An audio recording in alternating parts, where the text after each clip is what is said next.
Bellegarde, Hwang Hee-chan and Jürgen Strand-Larsen up front, the big man. And there is the whistle for the start of a new season, the start of a new Premier League season here at Molineux. Wolves in the gold shirts with the black numbers, black shorts and gold socks in the first half. They are attacking towards the stand colours end to our left, and Chelsea in the blue shirts, blue shorts, all this squiggling on the Wolves kit this season. I know it's not universally popular, but we can see it clearly here from our position high up in the Billy Wright stand. White socks as well. And the Chelsea team today, a couple of changes from last weekend. Only Caicedo's started all three matches, including the European tie on Thursday night against Servette. So Sanchez in goal, Gusto, Fofana, Colwill and Cucurella. Captain Fernandes and Caicedo, Madueke, Palmer, Mudryk and Jackson. And the former Wolves man Pedro Neto, signed this summer, is on the bench for Chelsea, as is the latest arrival, Joao Felix. And you won't be surprised to hear that Raheem Sterling is not involved at all. And it is Chelsea who have the ball. Here is Palmer playing in a central role today. Now Madueke on the right-hand side. Madueke into the penalty area. Right foot shot! Sarr's able to get down and make the save. That was a decent opening from Madueke. And in the end, the shot at Sarr, but it was hit with force, corner. Yeah, it was good play. Cole Palmer's in that number 10 where we said before, we highlighted him. Played it to Madueke. I don't know why he's getting booed by the Wolves fans, but he shifts it onto his right foot, and it's a good save from Sarr. Yeah, I suspect that will... Here's Palmer playing the corner in, takes a glance off a Wolves head, and is nodded in by Jackson at the back post. 1 minute 40 on the clock. And Chelsea have the lead with their first Premier League goal under Enzo Maresca. Jackson virtually unmarked and had to head it in from 3 or 4 yards, which he duly did. Just the start that Chelsea wanted here at Molineux. 1-0 they lead. Yeah, it's been a fantastic start. It's poor defending from Wolverhampton, and now Jackson's gone in, citing the Wolves fans by running over them to celebrate, but it's just a flick at the near post. A Wolves defender flicks it, and how can you leave a centre forward back post 4 yards out with a simple tapping? Poor defending. Yeah, and Jackson has upset the Wolves supporters, but he's also upset some of the Wolves players as well, because of the way that he reacted. And actually quite a number of players have gathered around now. The referee, Darren England's in the middle of all of this, and I think Cunha was making quite a big deal of this. Jackson's now being pulled away, and it depends what the referee saw, really, Clinton. No, I saw it. He went and celebrated the Chelsea fans, and then he went and gave the Wolves fans a bit of stick. So after scoring his goal, so that's why the referee's having a word with him. I was just saying to you before the match that I remember the game here last season. I couldn't forget it because it was on Christmas Eve. Do you remember it was the controversial Christmas Eve game? Yes. That no one really wanted. Jackson missed some chances in that match, and here he is scoring his first one today. Yeah, it was simple at the back post. It's poor. Gary O'Neill won't be happy with the Wolves defending, but you have to be there as a centre forward, and that's what Jackson was, and he tucked it away ever so well.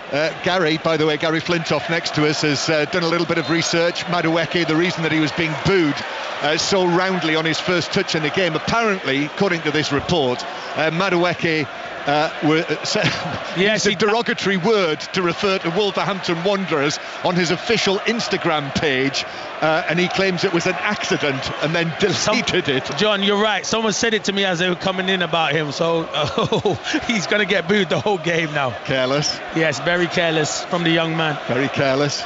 We've probably all done something like that, haven't we? Yes, we have. When you press the wrong button. Exactly. And it's unfortunate that Madueke did that in advance of this game. Definitely. Here at Molineux, so that's why he'll be being booed. And Chelsea, however, won't be worrying about that right now. They've scored, they have an early lead, and what looked like it could be a really tricky one for them with everything, all of the noise that's surrounding Chelsea. Talk about the ideal start. That's exactly what they've got. And poorly defended by Wolves. And for your first match at home in the Premier League, after losing your first game 2-0, both of these teams lost 2-0 in the Premier League last weekend. You know, that was a really sloppy start. Madueke has the ball. Here it's Jackson they're booing now. Jackson being booed. So that's 2 of them Wolves targets. Here's Madueke now on the right-hand side. I think it's fair to say, Clinton, that report has not gone unnoticed. Nah, fancy everything, John. You know that. Fancy everything. They read everything. If you're going to make a comment like that, you're going to expect to get booed when you come back. I was wondering today whether they would have spotted that Enzo Maresca, the new Chelsea manager, started his career in England when he was playing for West Brom, because I played against him. He could play. He was a good footballer. I'll give him that. He could play in midfield. Yeah, very good. Yeah, quality. And he went on as well to play for some great clubs. Maresca, Juventus probably at the top of that list, but Fiorentina, Sevilla, Olympiacos, Sampdoria. Yeah, he had some quality. That's some names of some clubs, isn't it, John? That's just to name some of them. Exactly. So 1-0 Chelsea lead. This is 5 Live, BBC Sounds, live here at Molineux. It's dry at the moment. Chelsea in good heart after getting off the mark for the new season. Toughest of starts, just about the toughest of starts, having to play the defending champions Manchester City last weekend. No Lavia, by the way. The news is from Chelsea that it's a slight hamstring issue that Lavia has, so I feel for him. I thought he did okay last weekend, Lavia, on his first competitive start. Chelsea sweeping forward, ball from the left-hand side, which Enzo Fernandez latched onto, went for the cross, and it's deflected out for another Wolves Chelsea corner, this time from the left. What I would say, John, is Chelsea look good. They look slick. They're 1 and 2 touch. Wolves can't get near them. Caicedo in midfield started ever so well. Mudrik's a threat. Corner is taken short this time. Gusto's over there. He gets it back. Little pass to Palmer. Palmer's ball in. That's headed up and away by Mosquera, who's come into the team, having been on loan at Villarreal last season. He's alongside Totti Gomez, with Maximilian Kilman, as you'll know, now at West Ham, one of the big departures this summer. And now ball for Palmer down the left-hand side, but that's going to be shepherded behind by Mosquera, who is tall, lean. Just 14 appearances for Villarreal last season when he was on loan there. And actually that was just his Premier League debut for Wolves last weekend, Mosquera, when he came in. But Gary O'Neill's obviously said, Clinton, that he's his man certainly for the start of the season. Yeah, because I'm surprised Craig Dawson hasn't been starting games, because he was good for them last year. Yes, he was. So 1-0 Chelsea lead as Totti Gomez is tripped. And it's a free kick to Wolves just over the halfway line. So 5 Live, but we do have a choice of listening right now. The Dutch Grand Prix is underway. That's live from our team in Zandvoort. So that is on Sports Extra. We'll keep you updated on it. The Open Golf at St Andrews, the final round, that's online for you to listen to. And all of the county championship cricket matches as well. You'll find commentary on every single one of them via the cricket pages of the BBC Sport website. If you search for it, you will eventually find it. Here is Jose Sarr, the Wolves goalkeeper. Talk of Aaron Ramsdale perhaps moving to Wolves, but Sarr in goal. Now João Gomez to the left-hand side. Bellegarde into the penalty area. Bellegarde looking for the cross, and 2 Chelsea men are there between them. Fofana and Gusto block it behind for a Wolves corner. Yeah, it's good play from João Gomez. He's brilliant. He just won the tackle, stronger than Caicedo, played a good ball. I am surprised they've not started Wang on the left though, John, because I think he's danger there, but Bellegarde done well there. Yeah, I'm like you, that's the way I wrote it down on my team sheet, but Bellegarde has won the corner. Corner from the left-hand side. That Wolves have got 2 men in the 6-yard box, another 3 gathered on the edge of the penalty area, and Hwang is on his own, actually, right on the far side of the box. So this delivery from the corner, in fact, Darren England, the referee, is saying no, there's too much pushing and shoving going on, and Big Larsen, the new Norwegian signing, who's making his home debut, Jørgen Strand Larsen, is in the middle of it all, cowering over everyone apart from Robert Sanchez. And there's the whistle. Here's the corner for Wolves in towards the back post. It's headed narrowly wide. Got to score. Mosquera set to the 6-yard box, Clinton. John, he has to score. He sees the corner float right onto his head, Mosquera, and he just directs it wide. He can even let it hit him and it goes in. He's narrowly wide, but it's another free header. Both teams are struggling to defend set pieces at the moment. Remains Wolves 0, Chelsea 1. But that's Wolves' first big chance for the equaliser. Right, let's see how things have started in Zandvoort. Harry Benjamin. Lap 6 of 72 at the Dutch Grand Prix, and after starting on pole, Lando Norris has lost the lead. Max Verstappen took it down the inside into turn 1 and already has an almost 1.5 second advantage. Still a long way to go in this race though, but it's advantage Verstappen. Commentary continues on Sports Extra, one of the great old names of Grand Prix racing, Zandvoort. Here's Cucurella now. He's been booed as well, for good measure, by the Wolves supporters. Here's Palmer up towards the edge of the penalty area. He was certainly booed last weekend by the Manchester City fans. Cucurella, although Haaland ended up getting the better of that contest. Now through the middle for Cunha to Larson. Larson very nearly slipped the ball through. Gusto did well to cut that out, and then a foul by Larson, who's not best pleased with that. He's got a bit of spirit, Larson, hasn't he? I like him. Challenging on Fofana there, fouling him. Yeah, getting the crowd going. Yeah, I like him. Getting the crowd going. Yeah. It's that Viking spirit. I like him, mate. I like him. There's more than one Norwegian centre forward in the Premier League, you know. That's got a bit of spice to him, you know, John. I bet he hopes he can score as much goals as the other one. If he gets half as many goals as exactly, the other one, he'll be doing all right. Wolves 0, Chelsea 1. 2 Premier League matches underway right now. So the Bournemouth-Newcastle match, you'll be able to hear via the BBC Sport website, and that cheers because that's miscontrolled. Out of play by Fofana for a throw into Wolves. Let's see how things have started at Bournemouth. Flo Pollock. 0-0, John, so far. Newcastle looking the better side, though. Alexander Isak just danced into the box and had a shot blocked. This game, reminder, is on the BBC Sport website and app. As it stands, Bournemouth 0, Newcastle 0. As Cunha misplaces a pass towards the edge of the penalty area, easily cleared away by Colwill. And then Cucurella, chorus of boos for him as well. But as Pat Nevin was pointing out last week, I thought that was a foul on João Gomez. But Darren England has let it go.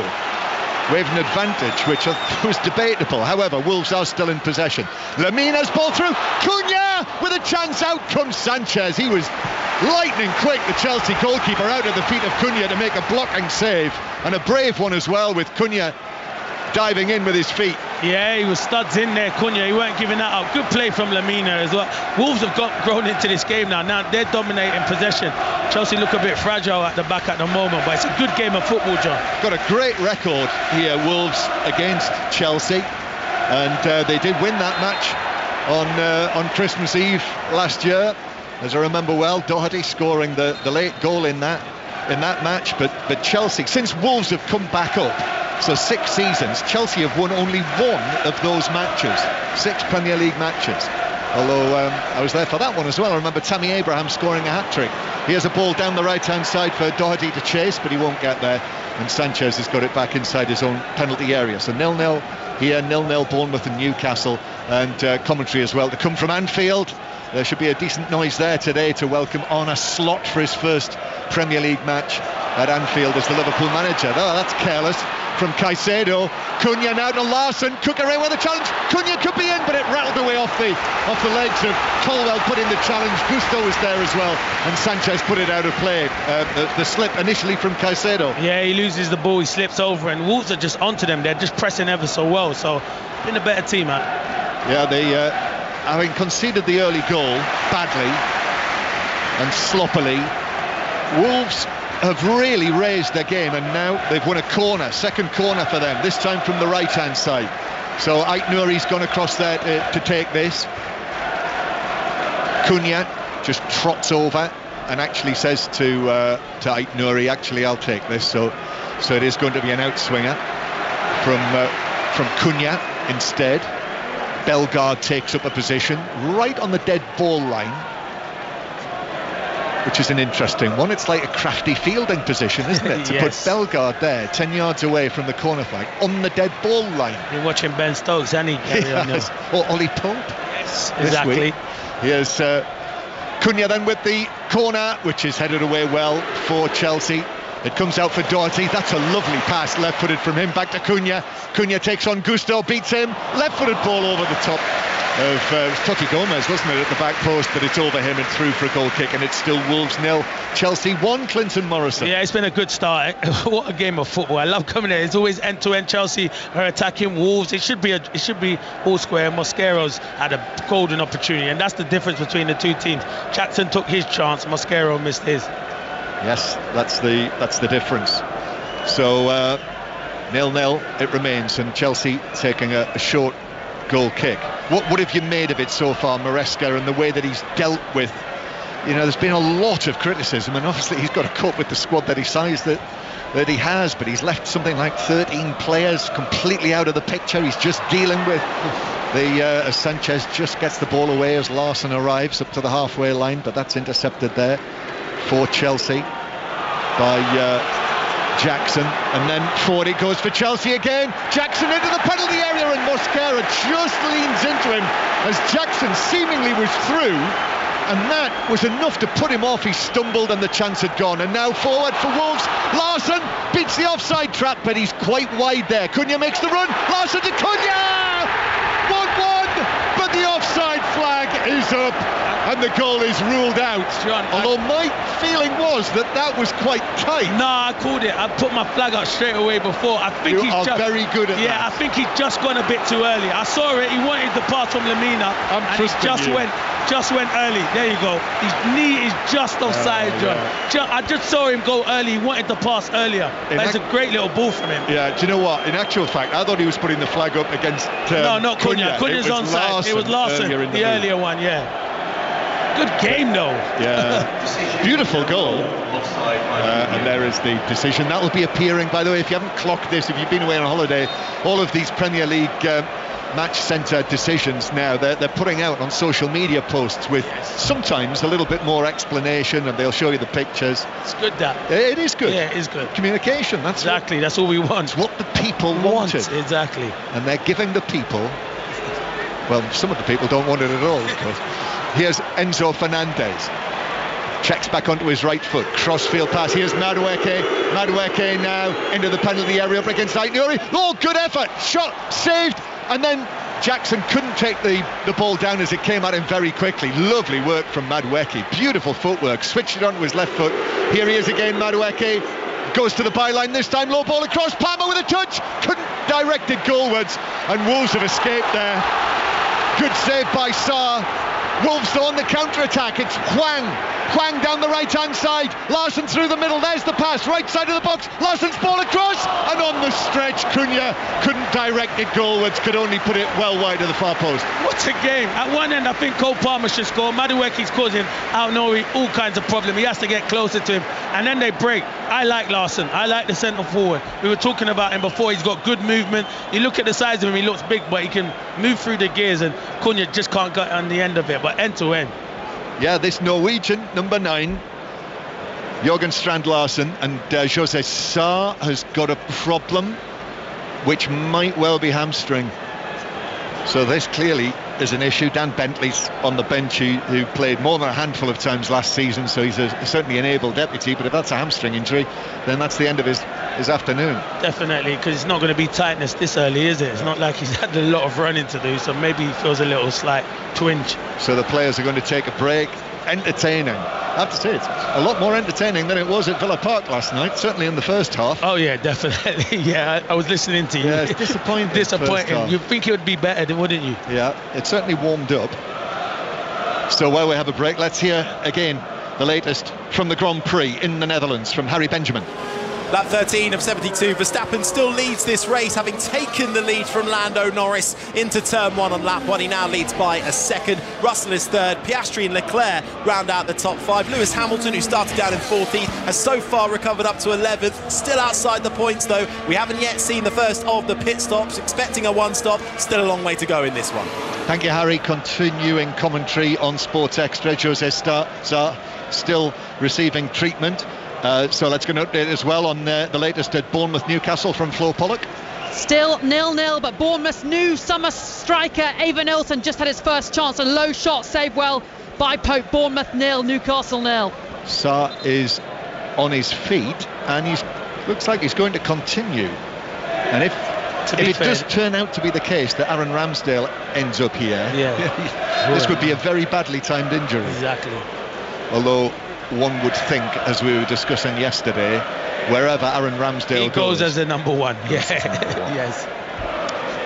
So it is Wolves 0, Chelsea 1. Nicholas Jackson scoring Chelsea's first Premier League goal of the season, although of course they did score twice against Servette, which was a little bit of a struggle for Chelsea on Thursday night in the first leg. They'll be going to Geneva this week for the second leg of that to get into the Conference League stage. Palmer, beg your pardon, Mudryk very nearly found a pass through into the box for Madueke. Came off a Wolves head, bounces behind for another corner to Chelsea from the left. Do you know when I'm watching Wolves this season, defensively, I thought they were good last season. It looked like they struggled. So we did say they missed one of their best players in Kilman. I think that's an area they need to strengthen, John. Yeah, and Kilman, who played every game, didn't he? Every minute in the Premier League last season for Wolves. Corner then for Chelsea from the left. In it goes to the near post. That's headed down and away by Larsson. Comes out to Gusto with that long straggly hair. Palmer, left-footed ball into the box. Larsson still there, heads that away. He looks so fired up, Larsson, like you would not believe for this. And Jackson, whether he's in his own penalty area, Larsson, or the opposition penalty area, Madueke, left-footed ball, flights that towards the back post. Hwang is there to head it away for Wolves. Fernandez gets there first. Now Palmer out there on the left-hand side. In comes the challenge on him from Hwang. Throwing to Chelsea in front of all of the Chelsea supporters who are in the lower tier of the Steve Bull stand on the opposite side of the ground. I think it's trying to rain again. Light rain on Molineux. Floodlights shining brightly down from the big lamps on top of that stand. Madueke scoops it back. Oh, and Caicedo is dispossessed by Cunha, and Cunha's away down the left wing, although Gusto is sharp, gets back at him and puts in the challenge that takes it away from Cunha, Wolves' top scorer last season with the 14 goals that he scored, which, if you remember, included a hat-trick against Chelsea at Stamford Bridge when Wolves completed the league double over Chelsea last season, the first time they've done that since the 70s. That day, John, Neto was unplayable. His pace caused all kinds of problems. And where is he now? Where is he now? He's on the bench. Exactly. That's where he is. Surprised he didn't. I was surprised against you. I know he said he's not 100% fit, but you could get 60 minutes out of him against his old team. And Mudryk, who did start in the Conference League on Thursday night, kept his place in the team for this one. So obviously Enzo Maresca, like what he saw, and obviously Neto probably still settling in. How long you did a few moves in your time.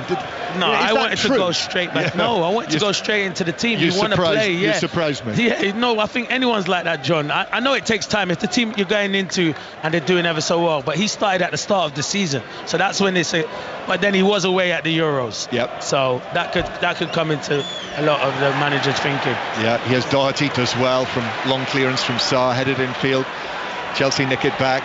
Mudryk's carrying it forward. The Ukrainian chambered feet from him, goes round Lemina, but Lemina tackles back brilliantly.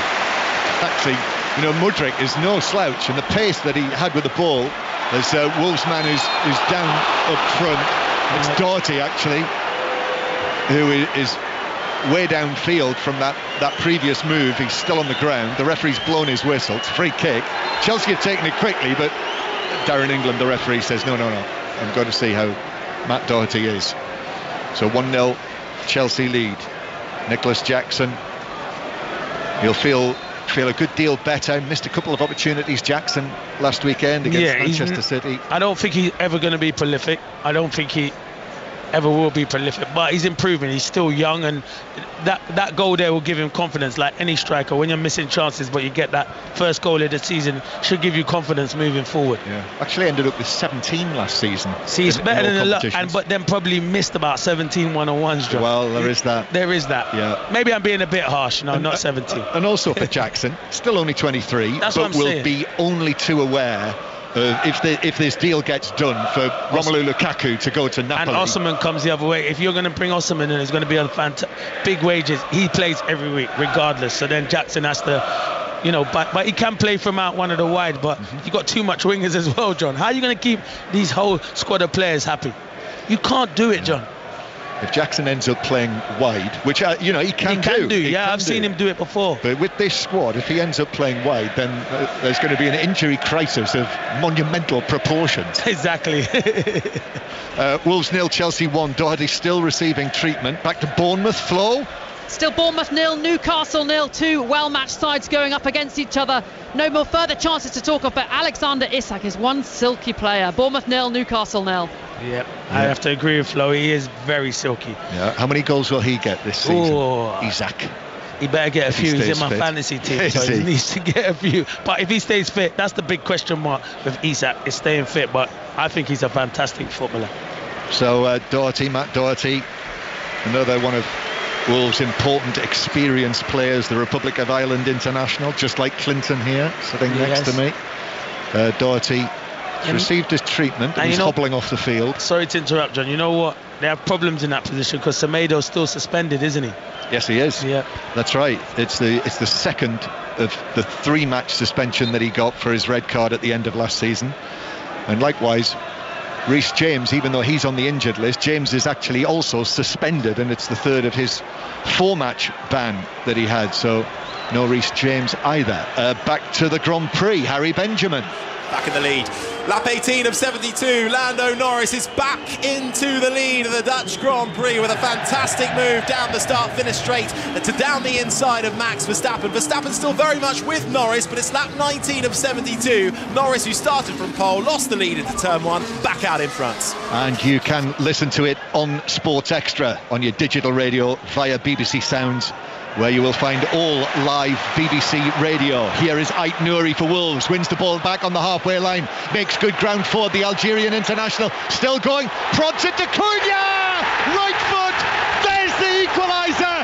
Cunha goes away with an elaborate dance of delight, having scored a hat-trick against Chelsea last season. Now he's got the equaliser against them at Molineux. 1-1. John, you know when we talk about a player before the game, I do love it when he's out. Nouri, outstanding. The way he's close control, because I was shouting at him, play the ball to Wang. Wang was on his outside. He said, I'm not listening to you, Claire. I'm going to play a great reverse ball, and it's a great finish from Cunha, and the celebration's even better. A little Brazilian samba dance, and it's fantastic. And they deserve it, John, because Wolves have been the better team. And there we are, Wolves' first goal of the new season, scored by their top scorer of last season. And I'm pleased you explained the dance. Look, I wasn't quite sure about Jackson that. Again. Cunha, Jackson's got involved in a bit of bother. Yeah, because I think Cunha must have gone up to him about his celebration there. So that's what I'm thinking. And Cunha walked away. Yeah. And Darren England has seen this. So Jackson's got himself involved in this. And yet again, it's going to be all down to what Darren England spotted there. And this is all in the centre circle, this. So we haven't even restarted the match. Chelsea players, Enzo Fernandez, as the captain, is saying, look, I'll deal with this. But still Gusto is there. And Jackson is also part of the discussion. And the referee's saying that he wants to speak as well to Cunha, who, as you spotted, Clinton, was involved in the middle of this. He could do what he wants. Jackson did it, so why can't Cunha go and do it? And Jackson has to realise he's trying to wind people up. Cunha can do it. I love it. Because there you can see, I'm watching the replay now, John. As you can see, Cunha, he's talking to Jackson, saying, well, yeah, you can celebrate like that. I can. See? Yeah. So Cunha's done nothing wrong. It's Jackson giving it, gone over to him. Cunha's walking back and going, it's all right for you to celebrate doing that. I'll do the same thing. Jackson puts his hand on him. Yeah. I'm in agreement with Cunha. He was sort of doing that sort of chatter. You keep talking and I'll keep delivering. Exactly. Yeah, so where you move your fingers against your thumb. And Jackson, I mean, there was a slight pull of his shirt. Yeah, it's nothing, but I don't think, I think Jackson should just leave it. This should be just a ticking off. Yeah, no yellow card, John. No way. But I suspect Jackson, having already been warned about his conduct, so discussions continue, Lamina and Cunha. It's like the case for the prosecution and the case for the defence. They've got their defence lawyer and their prosecution lawyer, who are the two captains, and between them all they've talked it through, and it's sorted out. I like Cunha, John. I do like him. He enjoys his game, he has fun, and that's what football's about, having fun. Yeah, the record signing. 44 million Wolves spent on him, you know. He can play. When they bought him. You know, I had doubts about his goal scoring, John. Outside the box, I think he's fantastic. If he can add that to his game, wow. So there we are, the 28th minute equaliser, and it's 1-1, and it's all to play for. And Jose Sarr, oh, he's cleared the stand. He's cleared the Steve Bull stand. Oh, you don't often see that. It's out of the ground. It's out of it, John. It's a home run. When was the last time you saw a ball? I haven't seen that for ages. By your goalkeeper. It's not a small stand, is it, as well, John? It's not. Everyone knew that it might go over the top, and it did. Cunha's ball that's the most entertaining thing I've seen all season. As Palmer chips the ball forward, and that's out of play. Throw into Wolves, and back it goes. I think everyone's really enjoyed that. I think they've enjoyed it as much as I did. It's lifted the atmosphere. Helped by the equalising goal. Lamina, that's a lovely ball to Bellegarde. Bellegarde now on this left wing position.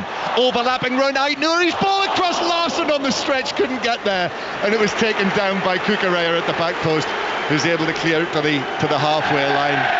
Well, it looked as though it was going to be one of those days when Chelsea scored the opening goal in the second minute. But Wolves, who I know have been questioned by a number of people over the course of the last week or so as to whether they might go down this season. Wow. It looks as though the Wolves players might have heard that. Not on this showing, that's for sure. I'll tell you what, John, Lamina's a player, by the way. Watching him here live, breaks it up, always looks forward. Really good. Talk about some of the clubs that Enzo Maresca played for. He was a Juventus man as well, and Marseille as well as a youngster. Throwing for Wolves to the near post, comes off Cucurella's head. It's a corner. He was jumping for it. Larsson was there as well, or was it Hwang? I think it was Hwang, wasn't it? And in the end, it's come off the head of Cucurella. No, it was Larsson. It was Big Larsson who was challenging for that, and it is a corner to Wolves from the left-hand side that Cunha, the goal scorer, is going to take. So there we are, both teams now off the mark with their first goals of this Premier League season. 1-1 the score inside a rocking Molineux. This right in front of the steeply banked Stan Cullis stand. Cunha's corner, right-footed to the near post. It's headed away by Fofana, and then it's helped back to the right-hand side by Bellegarde, and then curled into the box where Enzo Fernandez heads it away for Chelsea.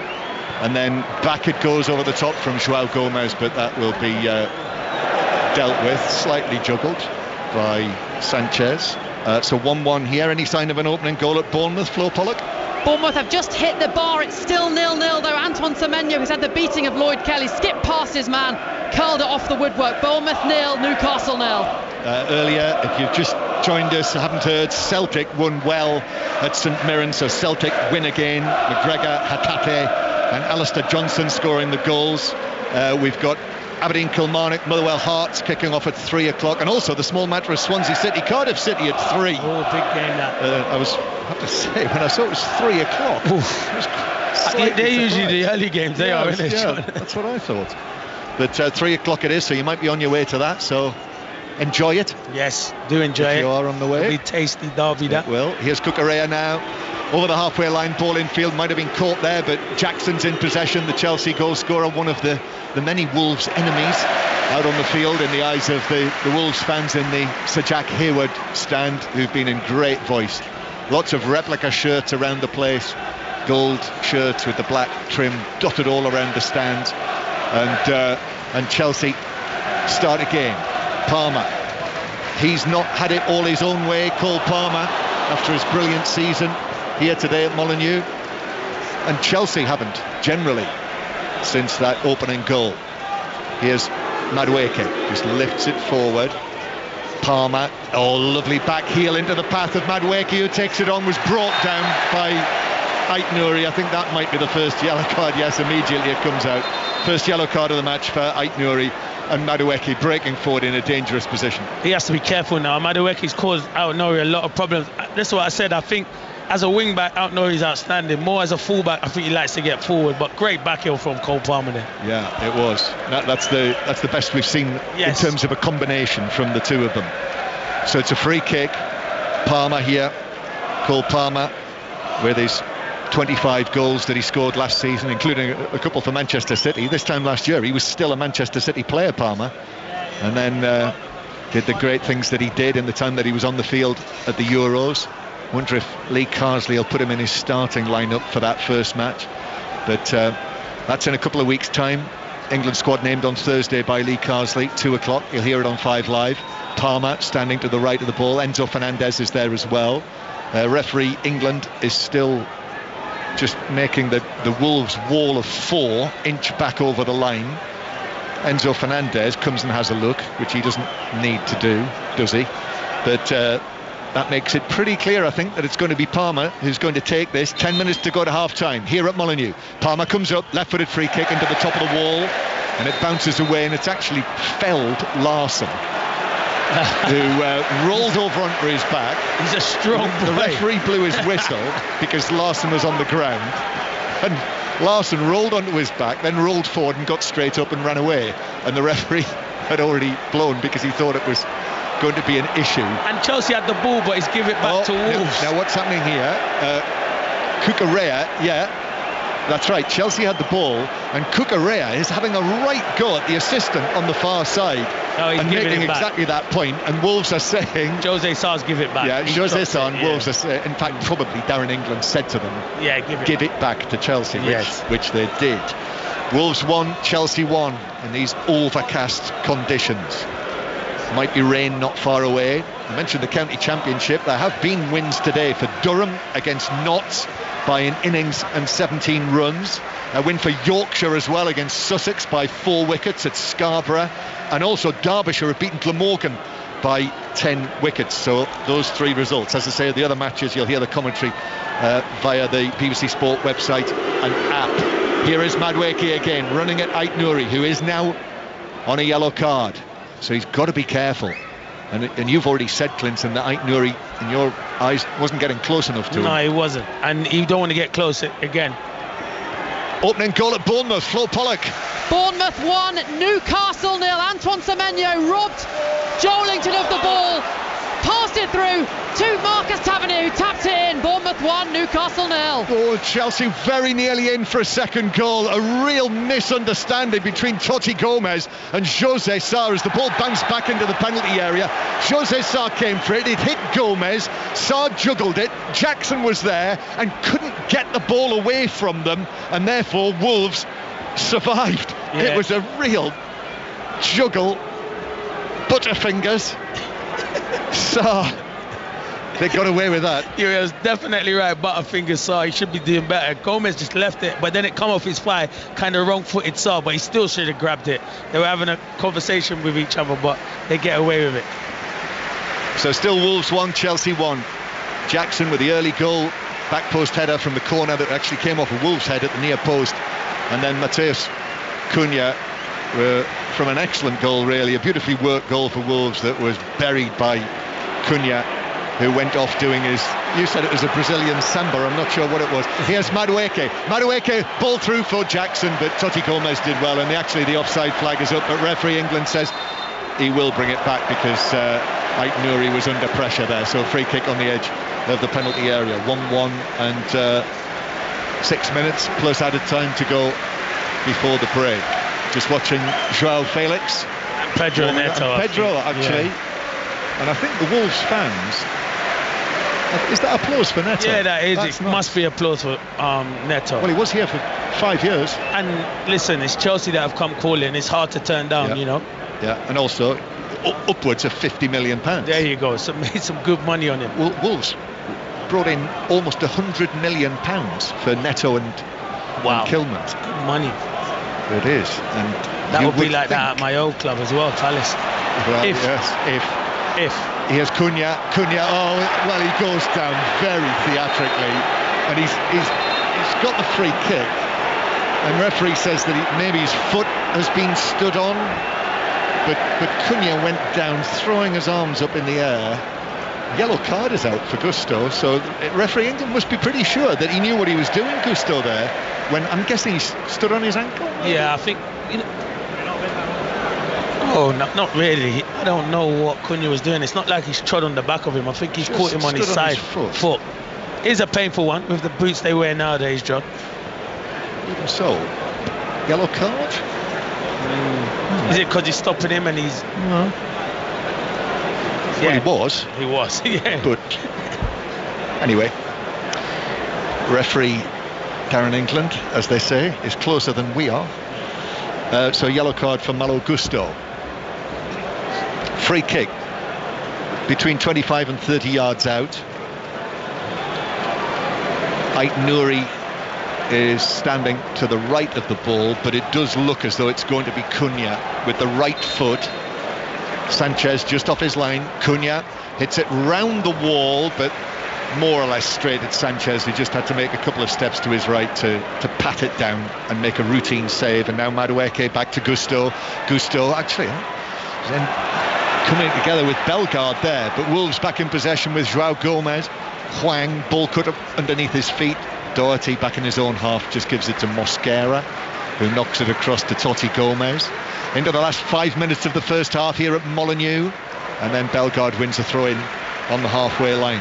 Clinton Morrison sitting alongside me here, Republic of Ireland international goal scorer, Premier League goal scorer. We're watching Lamina now, who's on the front of the programme as well today, the new captain, took over from the departed Kilman. And Wolves, Hwang winning it back inside his own half. And then Doherty up the right-hand side. And Wolves breaking forward with João Gomez. Then a ball back in from the right-hand side by Larson. There's been some excellent movement from Hwang and Larson and Cunha, and now Lamina skips over the challenge of Caicedo, gives it to the right-hand side. Cunha again, deflected against the crossbar and over the top. Doherty's pass in from the right was right into the path of Cunha, 14 yards out, so close to a second for him.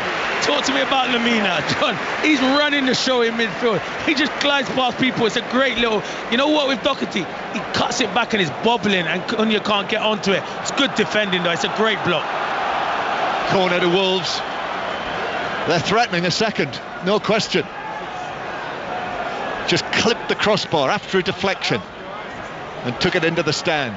Ait Nouri with the corner from the left-hand side in, but headed away. Gusto at the near post, comes out to Bellegarde, and Bellegarde, poor first touch. Mudryk was all over him, so had to turn and give it back to Sarr on his own on the halfway line, and his ball over the top bounces for Ait Nouri, who went for goal on the volley, but got it all wrong actually, and hit well wide of the near post. Yeah, he gets it all wrong. I think he's trying to find Larson in the middle, but yeah, the Cunha one, I just think if Matt Doherty doesn't bobble it into him, he can come onto it, but it's good. It's a great block and it hit the top of the bar. But yeah, Wolves have been the better team in his first half. 1-1. Liverpool, Brentford to come. Bournemouth Newcastle commentary, by the way, is on the online by the BBC Sport website. You'll find it on the football pages. Madueke, I think, might have been tugged back there by Ait Nouri, who's on a yellow card, but referee says no. Wolves get it away. Bellegarde again goes between Gusto and Palmer. Might have been tripped. He was by Gusto, and it's a yellow card for Palmer.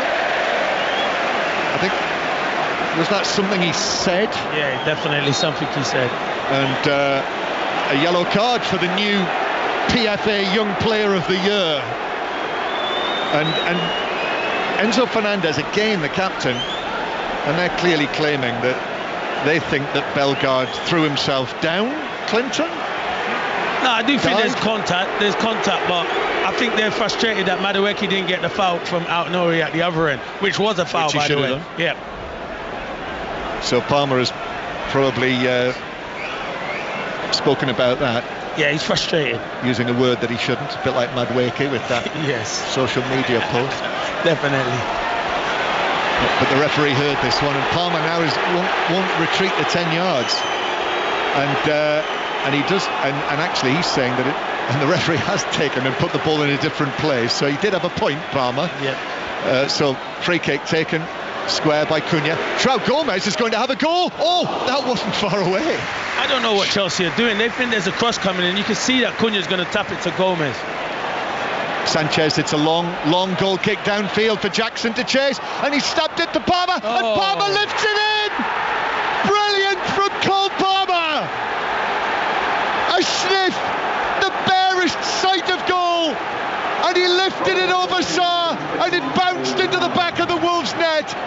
And in the week that he was named as the PFA's Young Player of the Year, Cole Palmer does what he does so well. 2-1 Chelsea here at Molineux, and Palmer has his first goal of this season. It's Cole Palmer, he's the best, he's unbelievable. What a finish it is. Mosquero's not good enough, John. One ball like that, he should be able to deal with it. He's there arguing with his defenders. Cunha's right to have a go at him. Deal with the football, mate. Go and deal with it. But credit to Jackson, plays a great ball to Palmer. I don't know where Sarr is, way off his line, but the finish from Cole Palmer is fantastic. What a finish, and what a young footballer he is, by the way. Brilliant. Pure class. Such a, that's natural talent, isn't it? That's beautiful. Instinct. He knows where everything is. Knew where the goalkeeper was. Lovely touch from Jackson, and we should mention Sanchez as well, the goalkeeper, who took that long goal kick. So he knew that the danger was there. Probably spotted Mosquera. Yes. Thought he might be vulnerable. Well, he certainly was. He's been vulnerable the whole afternoon. To me, not good enough defending. Poor defending. Don't know how Dawson's not playing. Oh, it's been given away by Totti Gomez this time. Palmer, and now Jackson. Jackson lifts one in. Spectacular overhead clearance by Lamina. I'm not sure he had to do that. Gusto's, Chelsea win it back. He didn't completely clear it, and then there's a bundling challenge by João Gomez on Madueke, and that's a free kick for Chelsea, who are back in front here, having scored in the 45th minute, so almost right at the end of the first half, having opened the scoring in the second minute, and we are into 6 minutes of added time at the end of this first half. Yeah, I just think it's Wolves defending. I said it all along, but the finish is Cole Palmer. What a finish, by the way. You'll enjoy seeing that tonight on the highlights, that's for sure. Yep. Match of the day too tonight after the news. BBC One. Watch it any time on iPlayer. Match of the day. You can go on there any time of the week. Mark Chapman is back after his holidays. He was back on 5 Live Sport yesterday afternoon. And he'll be back in the chair tonight. But yeah, Palmer taking this free kick now into the back post that Doherty just got his head to in front of Jackson, and that took it behind for a Chelsea corner from the left-hand side.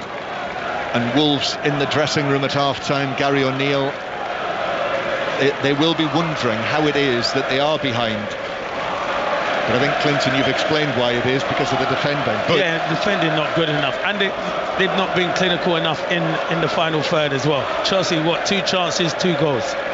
Clear-cut chances, sorry, and that weren't a clear-cut, that was half a chance from Palmer. Yeah.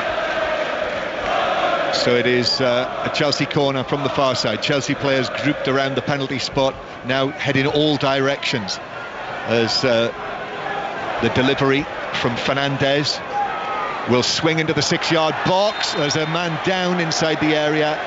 Foul, I think, by Fofana. It's given Wolves way, and it's a free kick for a foul on Cunha. So a free kick to Wolves. Still got plenty of time to play in the first half, 3.5 minutes or so, because of all of the added time, the injuries that we've had. And Jose Sarr is going to take this goal kick.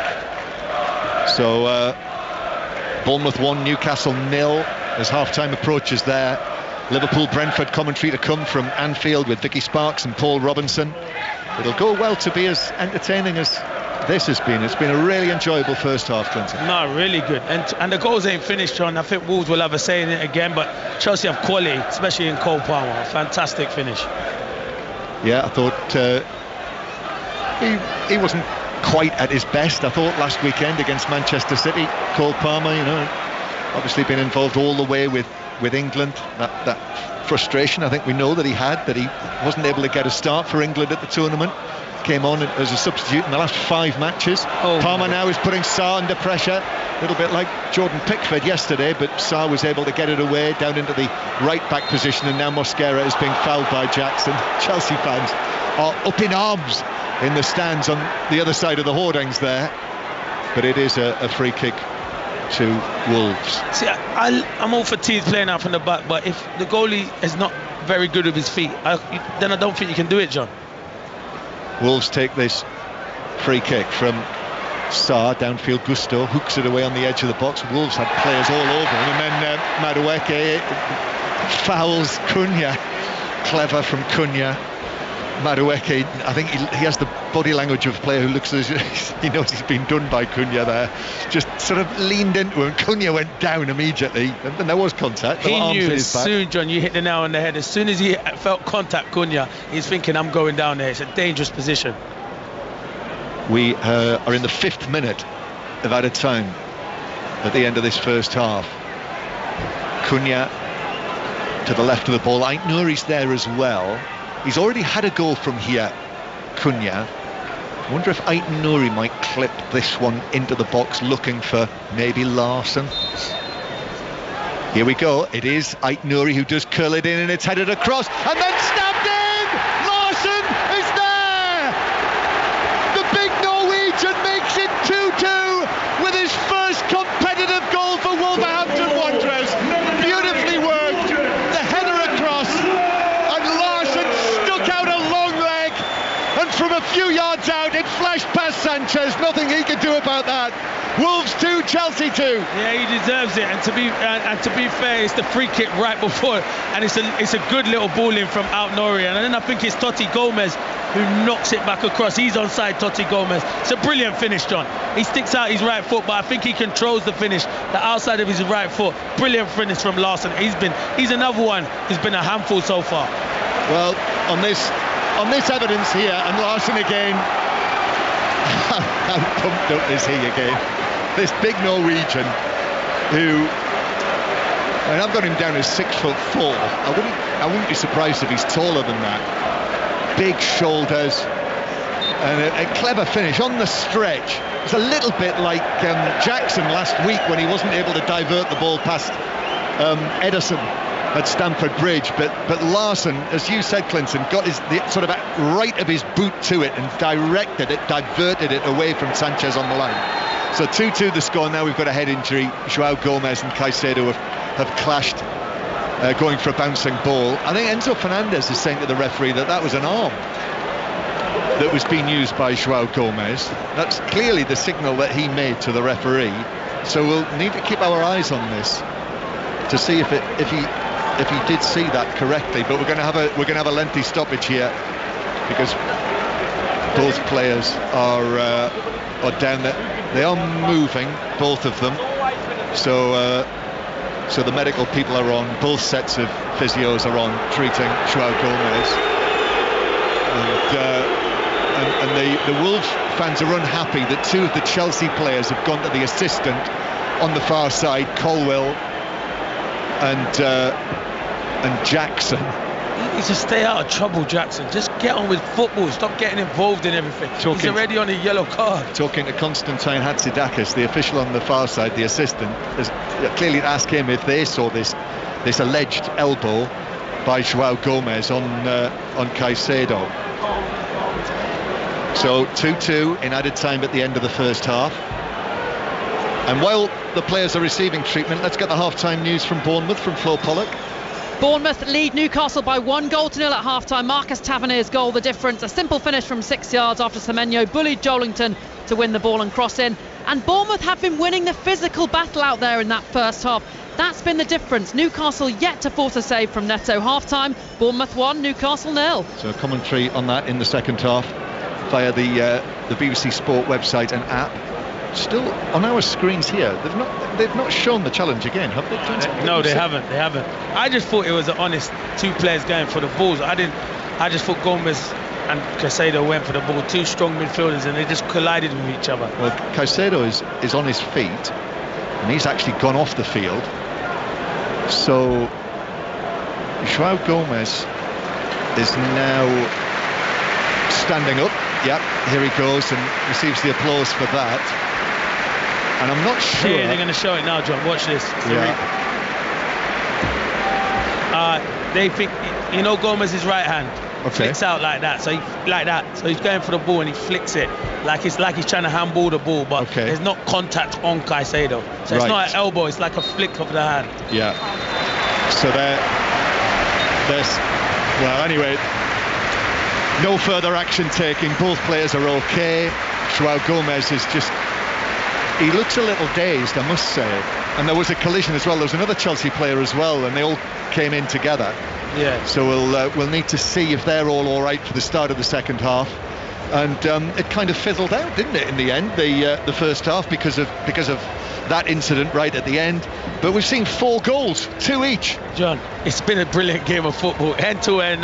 Listen, not the best at defending from both teams, but some great attacking football. Larson and Cunha have caused problems. Jackson, Cole Palmer have caused problems alongside Madueke. A really good first half of football. Yeah, and it swung to Chelsea with Jackson's early header. Then Cunha made it 1-1. Cole Palmer with a super finish that you do want to see on Match of the Day tonight to make it 2-1 Chelsea. And then that man that we've talked about him all afternoon on 5 Live Sport, Jørgen Strand Larsen, the Norwegian, scoring his first competitive goal for Wolves. And there we are, Wolves 2, Chelsea 2 at half-time, and bring on the second half. Well, quite. I mean, it'd be expensive to get his name on the back of your shirt if you're a Wolves fan, Clinton, but I think there'll be a lot that will after that. There's a lot I admire about him. The first time I've seen him play live, he's a handful, Crossy. He gets involved. It's like he's a throwback. We were talking about it before. He's a throwback centre forward. You can play it up to him. He's good on his back to go and with his feet, and he can finish. I liked his goal. He was on the move in the box. Really good finish, and yeah, he's had a good first half. Interplay as well. You know, the first Cunha goal, which was offside, lovely little ball in between 2 defenders. He's got a bit of everything. That's what I said. You look at him as a big striker and you think, just go from back to front and he'll just win flick-ons. He's got it all into his chest, and the one where he was offside, great little ball into Cunha, but sadly he was offside. But his movement's been really good, and he's got involved when it gets feisty. He's got involved, and I've liked that as well about him, Crossy. I still don't know what to think about Chelsea. Wolves probably been the better team. Yeah, Wolves have been the better team, but Chelsea, Madueke's caused a lot of problems. He's been more effective than Mudryk. Mudryk's been really quiet, but their main man's Cole Palmer. But what about that for a finish, Crossy? He's unreal, to be fair. Not many players can do that, and it was just a great finish. Yeah, brilliant finish from Cole Palmer. Fantastic first half at Molineux. Great entertainment. John Clinton, thank you. Wolves 2, Chelsea 2 at the break. We will take you for the first time to Anfield shortly. Liverpool versus Brentford in full at 4:30. As Flo was telling us, Bournemouth leading Newcastle by 1-0 at half-time at the Vitality Stadium. So we'll keep you across the Formula One, all of the other great live sport that's going on. Let's get the news now on 5 Live, shall we, with Stuart Clarkson.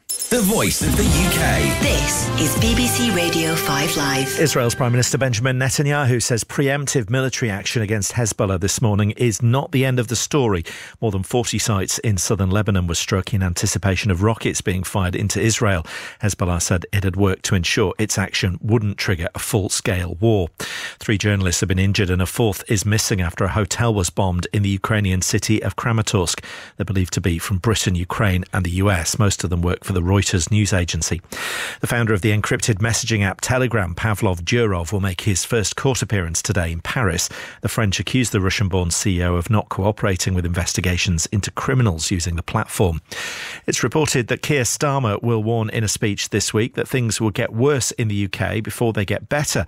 We're told the Prime Minister will say there are no quick fixes to what he'll call the ruin left by the previous government. The Conservatives have accused Labour of fabricating a financial black hole to clear the way for tax hikes. And Liam Gallagher has responded to rumours of an Oasis reunion, telling one fan on X, "See you down the front." A Sunday Times report today says he and Noel will reunite for a series of gigs next summer in Manchester and London. An announcement could come as soon as Tuesday. This week marks 30 years since the release of Definitely Maybe and 15 years since the group split up.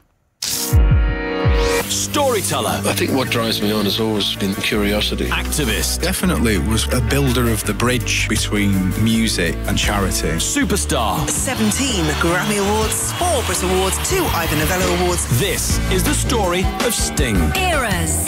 Sting. How a boy done good. From the terraces of Wallsend to sold-out stadiums across the world. Join me, Vernon Kay, as I get into the career of one of Britain's best-selling artists. I knew I could sing, I knew I could play. I just needed to get lucky. Listen now on BBC Sounds. Just search Eras Sting.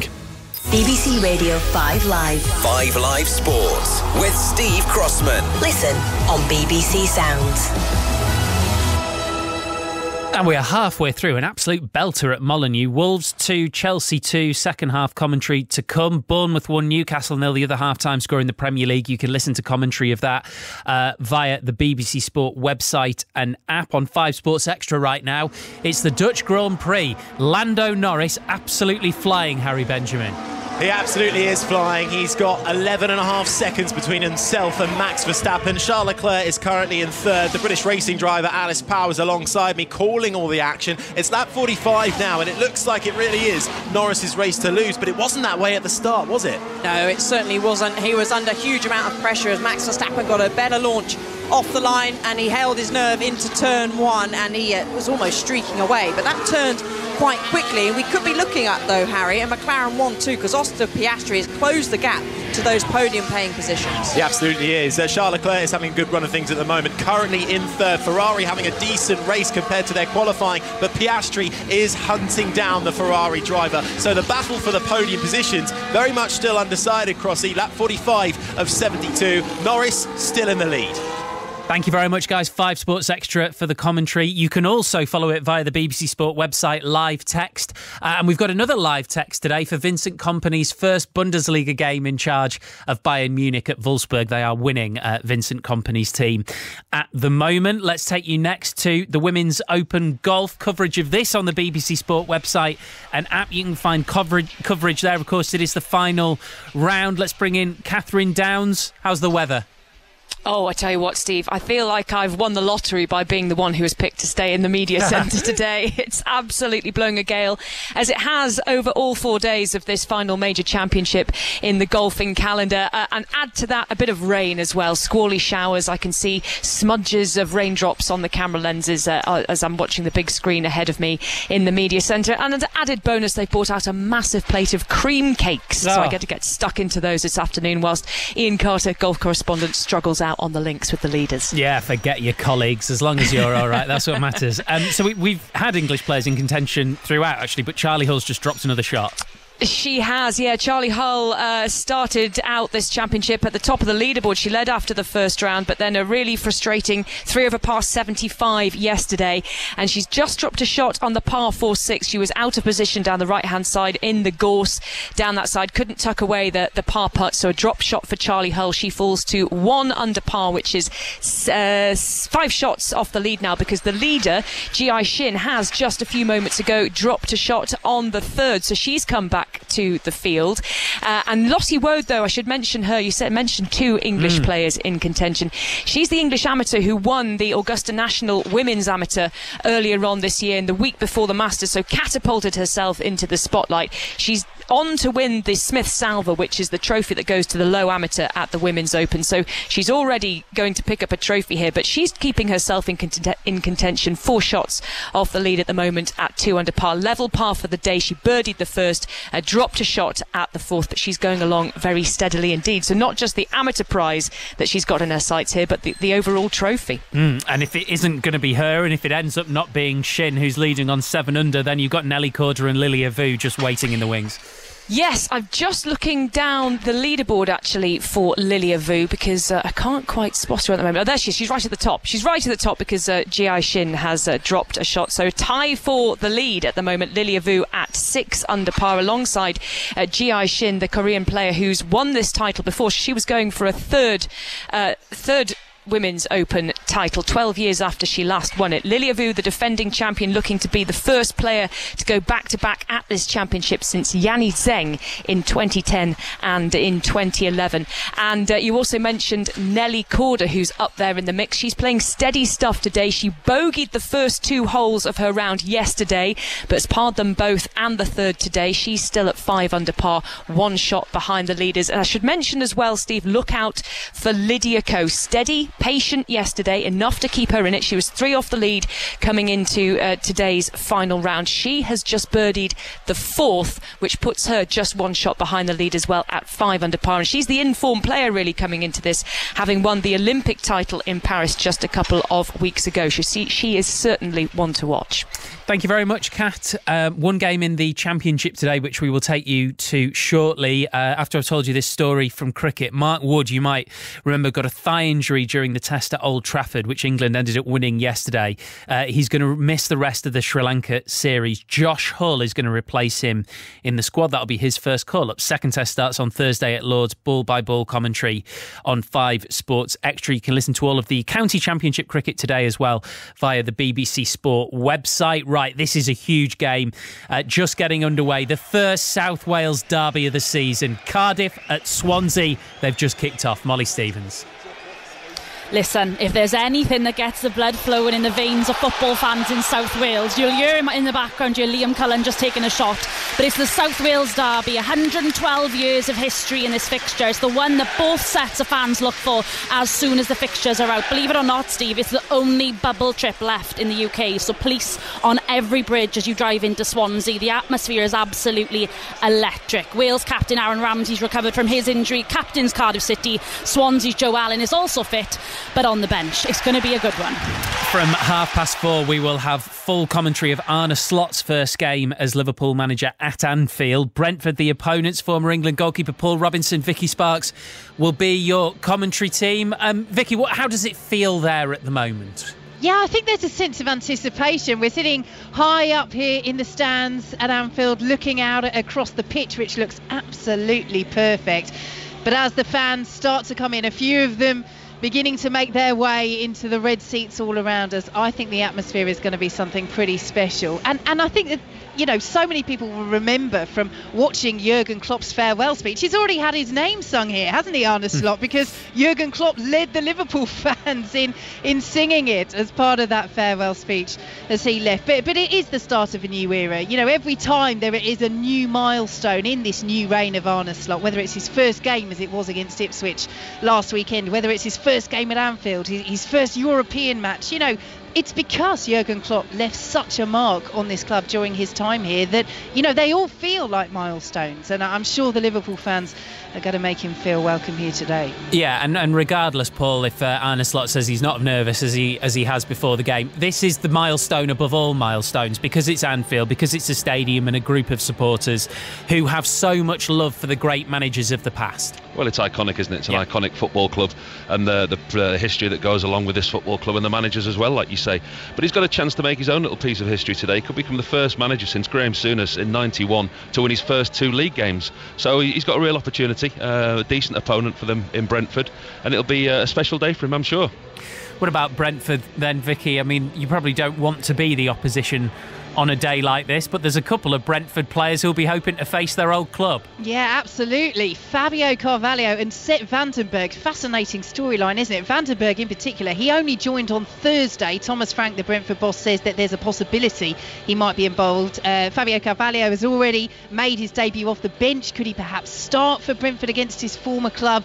You know, and I think they're 2 young players who want to make their name. They want first team football, and they've decided to leave Liverpool to do that. And the key question, though, when the team sheet comes out for Brentford is going to be, is Ivan Toney involved? Because Thomas Frank, you know, in some ways candid, in some ways giving us absolutely nothing. Everything is up in the air, he says, when it comes to Ivan Toney. You know, linked with transfer interest in terms of departing this summer. He says he could be involved, he could not, he could still be in September here, he could not be. If he's here, I'm very happy. If not, I'm happy on his behalf. He was left out of the opening victory against Crystal Palace due to that transfer interest, but Frank's saying, you know, he's trained for the whole week with a good attitude in every aspect. Will he be in the squad today, or is that something that's just not going to happen until the transfer window shuts and we know whether Ivan Toney will still be a Brentford player or not? Yeah, I mean, it all seems to have been handled in quite an adult way, I think, by Brentford, Paul, doesn't it? I mean, if that move for Toney, which existed, doesn't exist anymore, he'd probably play. Well, he's got to get focused on the job in hand, hasn't he? I mean, if he is still looking for a move away from the football club, he's got to put himself in the shop window and prove that he can still score goals. And what better stage to do it today?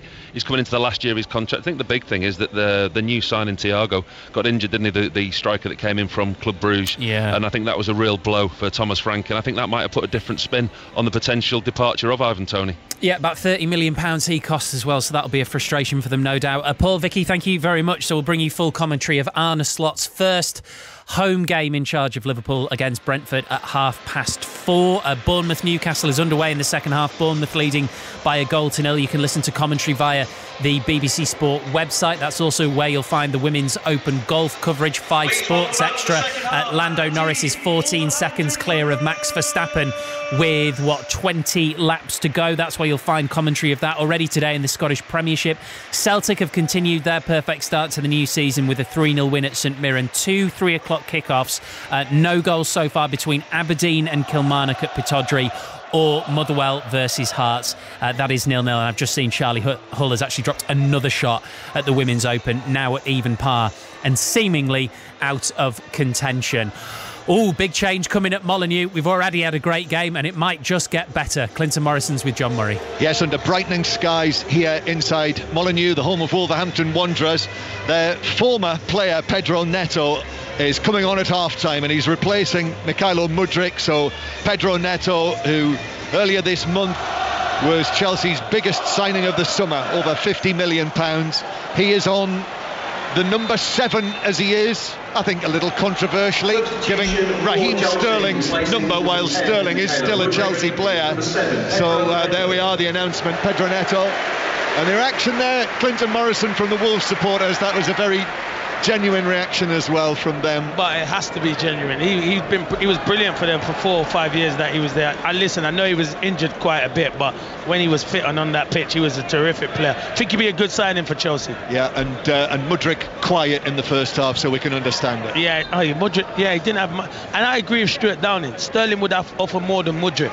So if you're going to talk about wingers and whether you want to keep them or not, I'd have Sterling over Mudryk any day of the week. So second half underway. Wolves, as they started, Sarr in goal, Doherty, Mosquera, Totti Gomez and Ait Nouri, Joao Gomez and Mario Lemina, and then Hwang on the right, Cunha in the middle, Bellegarde on the left and Larsson through the middle. And before I give you the Chelsea team, back to Bournemouth, because Flo Pollock. In fact, it is still 1-0 to Bournemouth, but there has been an opening goal in the South Wales derby, Molly Stevens. There absolutely has. Swansea City 1, Cardiff City 0. It's Liam Cullen, local boy.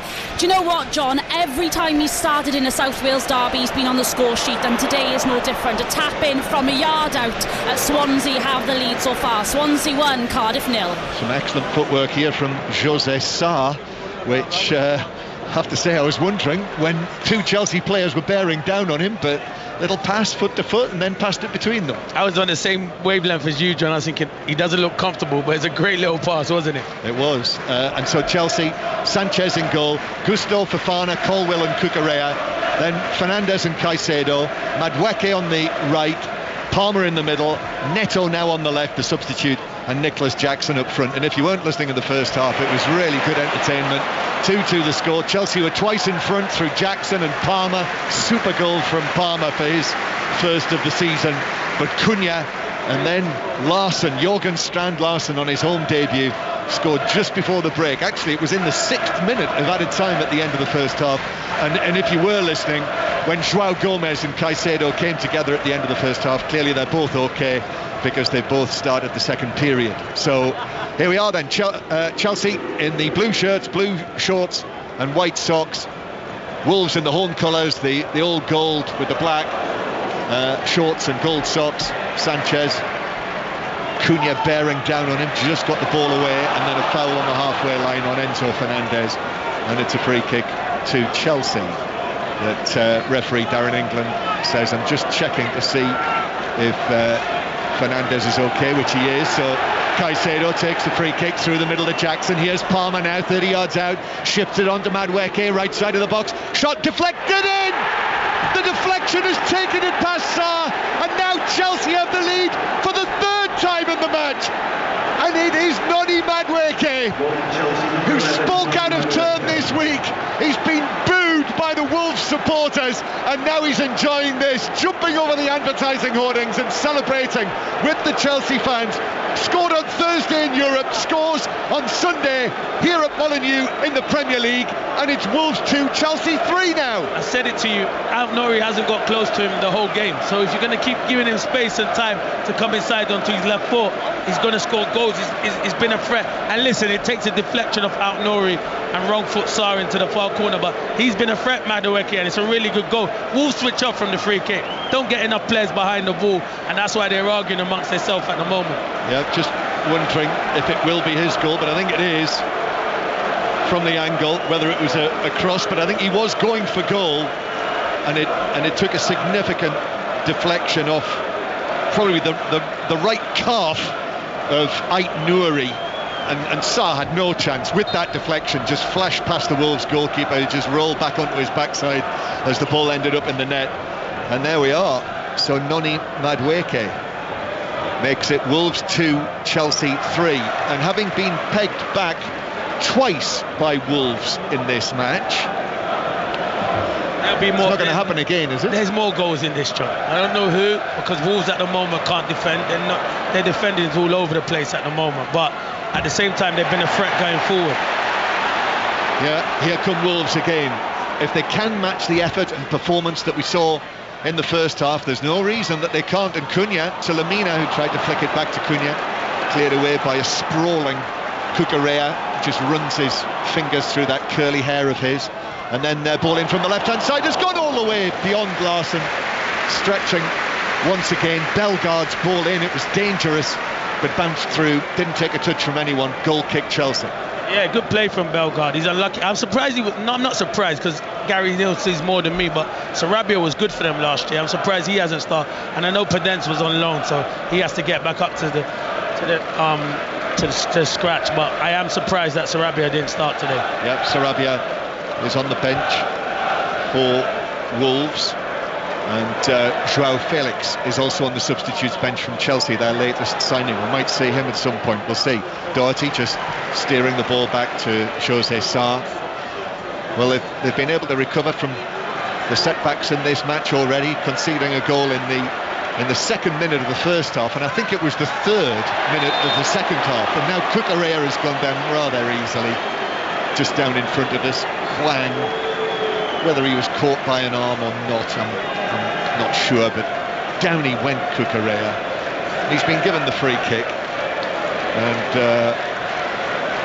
what did you think, Clinton? I'm not sure there was too much in that. I'm telling Maresca, don't start arguing with Sean Derry, because there's only one winner there. Sean Derry's one of Gary O'Neill's coaching staff, and Enzo Maresca has just had an exchange with him behind the fourth official. Sorry to interrupt, John. Wang's been really quiet. They need more out of Wang. I would have swapped him with Bellegarde and played him on the left. He's more of a threat on the left. So it is Wolves 2, Chelsea 3. In the other matches, still Bournemouth 1, Newcastle 0. Aberdeen, Kilmarnock, Motherwell, Hearts, both underway, both 0-0. And as we heard, the opening goal in the South Wales derby, that also a 3 o'clock kickoff. The Dutch Grand Prix commentary continues on Sports Extra from the Netherlands. The Women's Open, you'll find the commentary on that online, and likewise all of the remaining county championship cricket matches that have been played on this certainly an overcast afternoon here in the West Midlands, but a little brighter than it was in the first half, and Chelsea winning a free kick just forward of the centre circle. It's Lamina who's been picked up for that. So there is a Chelsea player who is down, who's surrounded by his teammates. I think it's Jackson. And actually they're sending the physios on to have a look through. So there'll be another little stoppage in play here, with Chelsea leading by 3 goals to 2. We've got two amongst many signposts this week. We do have the Champions League draw on Thursday, 5 o'clock. Ian Dennis will be reporting on that into Drive. So 5 o'clock to 6 o'clock. But also this season, because the Champions League highlights will be on the BBC, you can actually watch that draw on the iPlayer and via the BBC Sport website and app. And also the England squad named by Lee Carsley at 2 o'clock on Thursday. We'll have all of that news and be hearing from Lee Carsley. And the latest from the Grand Prix comes from Harry Benjamin. Yeah, lap 60 of 72. We're getting into the closing stages of this race, and well, it looks like Lando Norris is holding on here. 16 seconds is the gap between himself and Max Verstappen. There is a fight, though, for the final spot on the podium between Ferrari's Charles Leclerc and the McLaren of Oscar Piastri, and even Carlos Sainz and the other Ferrari closing in on him. Still a couple of things to be decided, but so far this is going the way of Lando Norris and McLaren. Thank you, Harry. Continues the commentary on Sports Extra. Go to Bournemouth in a moment, but play back underway now. Enzo Fernandez to Pedro Neto. Here we are, so familiar here on this ground, but in a gold shirt rather than the Chelsea shirt of blue. Pedro Neto for the first time down the left wing, but it comes to nothing. Chelsea win it back though. Fernandez square, Gusto's in the middle. Gusto thought about going all the way across to Palmer, which he does. He's over on the right hand side. He's played most of this match in a central position, and Chelsea go back towards the halfway line. So come in from Bournemouth, Flo Pollock. Bournemouth 1, Newcastle 0. Eddie Howe's made some early subs to try and change things. Kieran Trippier and Harvey Barnes on. Newcastle looking a little livelier. Bournemouth 1, Newcastle 0. Clinton Morrison sitting alongside me here in the upper tier of the Billy Wright stand. We're watching Neto just skipping away from Wang and then passing it to Jackson on the left, and Jackson now goes through Mosquera, but the ball is deflected into the path of Totti Gomez, who's able to clear it, and it's out of play for a throw-in near the halfway line for Chelsea. The team news is out at Anfield ahead of our 4:30 commentary. Vicky Sparks. No Ivan Toney in the squad again for Brentford amidst that ongoing transfer interest. Keane Lewis-Potter in for Kevin Schade in the visitors only change. Former Liverpool players Sepp Vandenberg, who joined on Thursday, and Fabio Carvalho on the bench. Ibrahima Konate replaces Jarrell Quansah, who drops to the bench after being hauled off at half-time against Ipswich. Arne Slot's only change for Liverpool for his first competitive match at Anfield. Very good commentary on the way from 4:30. I'll be listening to that as I make my way up the M6 Clinton earlier. Yep. M1 yesterday, 50 mile an hour, virtually the whole length of it. As he needs to be careful. I think it's Ait Nouri again, isn't it? Yeah, Fofana, who's tackled by Ait Nouri, who's on a yellow card. It was near the halfway line, but Fofana was surging forward. And I'm agreeing with you, Clinton. Had he not been yellow carded, he would have been booked for that, I would suspect. Definitely would have. I think Pedence is going to come on for Wang. I think as soon as Wang lost 2 challenges there, Gary O'Neill called Pedence back as soon as possible and said he's coming off. Yeah, he's had a quiet game, Wang has. I think we can take it that's been confirmed, because Gary, looking at our Magic app, has obviously got the news from the Premier League, and you've called that correctly. So Pedence coming on. Chelsea with the ball at the back. Chelsea in front again. 3-2 up they are. 5 live on BBC Sounds. Jackson challenged, no free kick. Joao Gomez takes it on. Here is Wang. Wang's ball is stretched and cleared by Colwell, and then Lamina on the edge of the box. He went for a scything volley with his back to goal on the twist, but hit it over the top by a couple of yards. Yeah, and that was going to be Wang's last action. I thought he could have committed. He just looks a bit short on fitness at the moment. More county championship results are in. Worcestershire have beaten Kent by 8 wickets, and highly significantly, Surrey have beaten Lancashire by an innings and 63 runs, and take a step closer to retaining the title. Going for 3 in a row this season, Surrey. Yes, they are.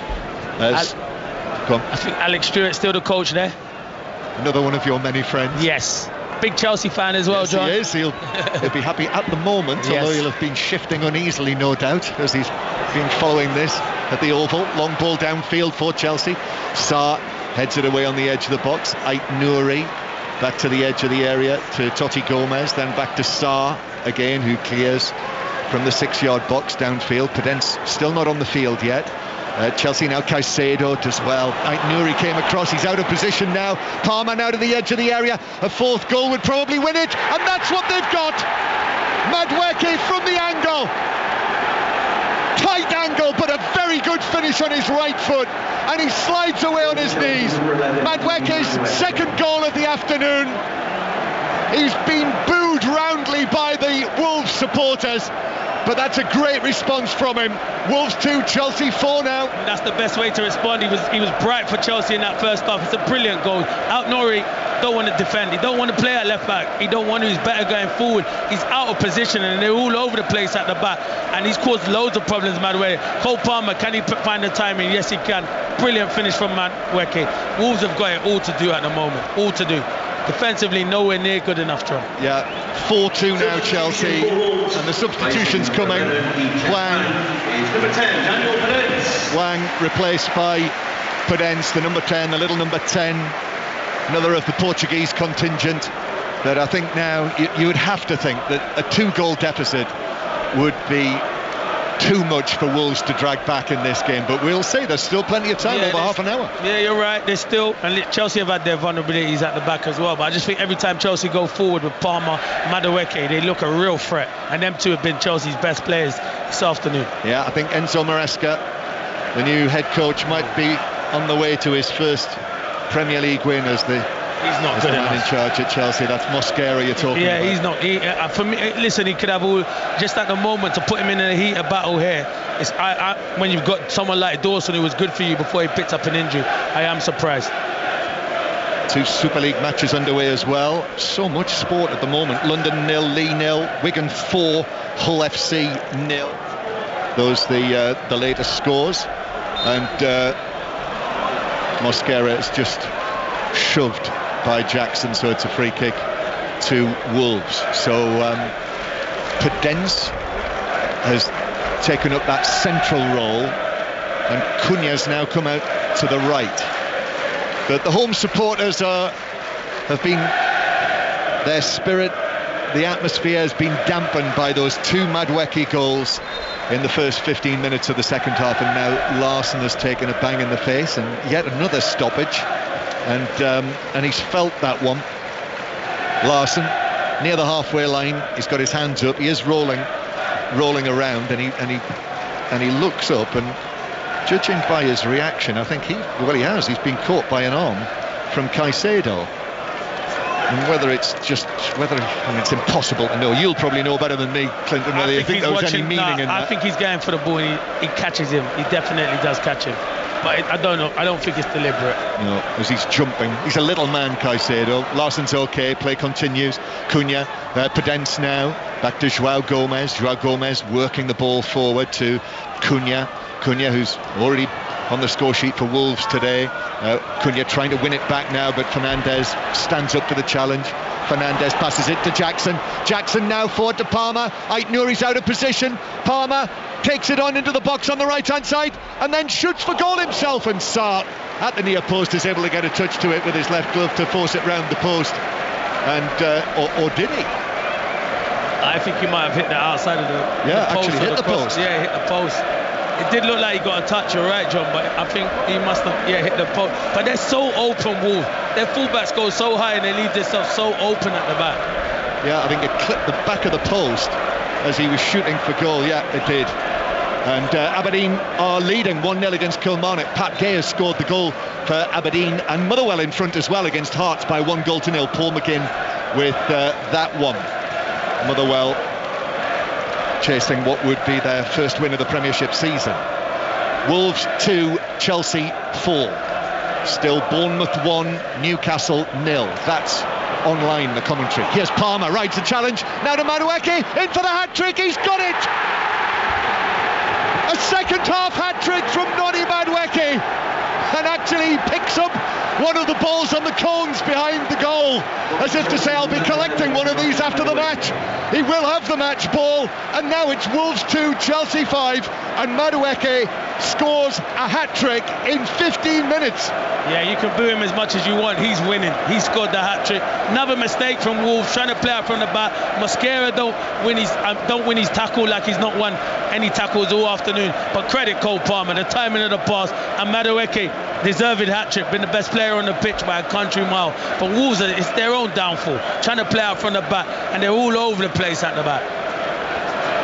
So there we are, easy as 1, 2, 3 at the start of the second half for Noni Madueke and Chelsea. And he's celebrating. He's got every right to celebrate. Yeah, of course. And but I think it's got an extra bounce and spring in it. A, because he scored a hat-trick, and B, because of the way that the crowd booed him in the first half. I mean, he's only got himself to blame for that. Yeah, definitely, obviously. But that's the best way to shut people up. Go and produce on the pitch and score a hat-trick. Brilliant finish. And let me make it clear, his celebration's very much with the Chelsea supporters over there. What a day for him. A hat-trick for Noni Madueke. And as someone who has played for the England under-21s, and he was part of Lee Carsley's under-21 championship winning team last season in that squad in Georgia where they won the tournament. Not a bad thing to do on the on the Sunday before the Thursday when Lee Carsley will name his first squad. Yeah, definitely. You're right. And that's all you can do is deliver on the pitch, score a hat-trick, have an effect on the game like he's had. That's all you can do is put pressure on the new England manager. Well, the interim England manager, should I say. Yes, it is. Lee Carsley, your old teammate? Yeah, my roommate, and I do wish him well. I did message him earlier today to say well done. He said he's busy, going to a lot of games. Got to pick his squad on Thursday, but he's a brilliant coach. He's done a terrific job with the 21s. I wish him all the best with the senior team. Oh, lovely flick by Jackson into the path of Caicedo. Now Palmer through the middle. I thought it was going to bounce for Madueke. In fact, it comes for Neto, but then he is closed down by Doherty, and it's deflected out of play off the Wolves defender for a throw into Chelsea down the left. And next, with Chelsea leading by 5-2, we're going to see Joao Felix come onto the field.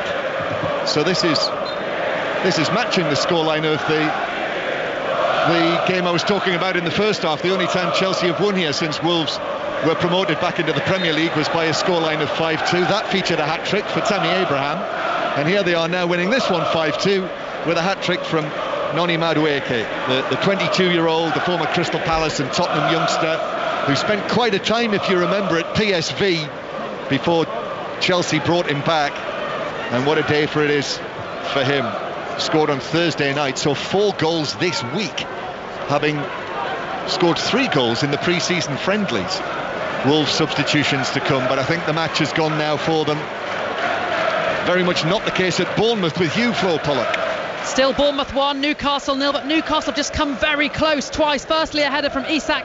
Secondly, a fantastic save by Neto from a header from Joelinton. But it's still Bournemouth 1, Newcastle 0. And in the Championship at Swansea, Molly Stevens. Swansea 1, Cardiff 0, John. It's all Swansea so far. Cardiff need to tighten things up. They're just not getting a look in with the ball. Swansea putting them under so much pressure off the ball. Just no flow to Cardiff's play at all. Swansea 1, Cardiff 0. No flows at Bournemouth. Here's Chelsea with Neto on the left-hand side. Back it goes towards Jackson. Jackson turns in field, gets his legs taken away from him by Cunha. And I think they'll have this triple Wolves change now. Chelsea fans in great voice on the far side of the field. I think they'll have been a little nervous about what might lie in store for them here at Wolves, but 5-2 away, it's not bad, is it? And let's see. First of all, it's going to be the Wolves changes. So Dawson is going to come on for Aït-Nouri, who has had a poor afternoon, Clinton, as you called it quite early on in the play. And also for Wolves, replacing number 12, one of the new signings, number 21, Pablo Sarabia. Rodrigo Gomez, and as you heard there, Pablo Sarabia is coming on. So Bellegarde walks off, Cunha as well, and it does have the feel there that while Gary O'Neill is changing things up, I think for Cunha to be coming off the field, I think that says it all. It says it all. Basically, I don't want to concede any more goals because we're so open at the back. So we will see Rodrigo Gomez. And here now is the return to Chelsea for Joao Felix. Coming on to replace Nicholas Jackson, who scored the opening goal for Chelsea today. Big cheer for him. Remember, he was on loan, Felix, season before last for a few months. He got sent off in his debut. Do you remember that, against Fulham? But scored 4 goals in the 20 appearances that he made there. And now a permanent Chelsea player after his move for in excess of £40 million from Atletico Madrid, who once paid well over £100 million for him. Still a young man at 24 years old. So on he comes with the curly hair, and Joao Gomez says welcome back to the Premier League by upending him on the halfway line. But Chelsea have got possession back halfway inside their own half. Here's Fernandes now on the left-hand side. Ball forward from him. But Doherty is able to bring that down. Headed forward by Cucurella. Cole Palmer now sets himself. Left-footed pass. Here's Madueke. But Madueke has now taken Totti Gomez out there with him, comes back to Gusto. Palmer just outside the box, stabs it into the area to Enzo Fernandez. Caicedo steps in. Chelsea now playing with a swagger here, and there's a step over there by Gusto. Madueke between two Wolves players to Palmer. Suddenly Chelsea, they do have that extra bounce, that extra spring in their step. Cucurella was fouled there. Chelsea still in possession. Referee England says play on. Palmer beats Lemina, plays the ball between his legs. Fernandez back to Palmer. Shots blocked. Cucurella dives in, and Wolves look to break there. And actually, as the challenge came in, the ball had bounced away from Mosquera, who stepped into the challenge and actually caught the Chelsea player. And the Chelsea players down there are unhappy about that, and the contact that was made, and so the players are going to the referee, and we'll have to see how this is sorted out by referee England. And while he does that, to Bournemouth, Flo Pollock. Newcastle are level. Bournemouth 1, Newcastle 1. Ball from Harvey Barnes, whipped in and tapped in at the back post by Anthony Gordon. Bournemouth 1, Newcastle 1.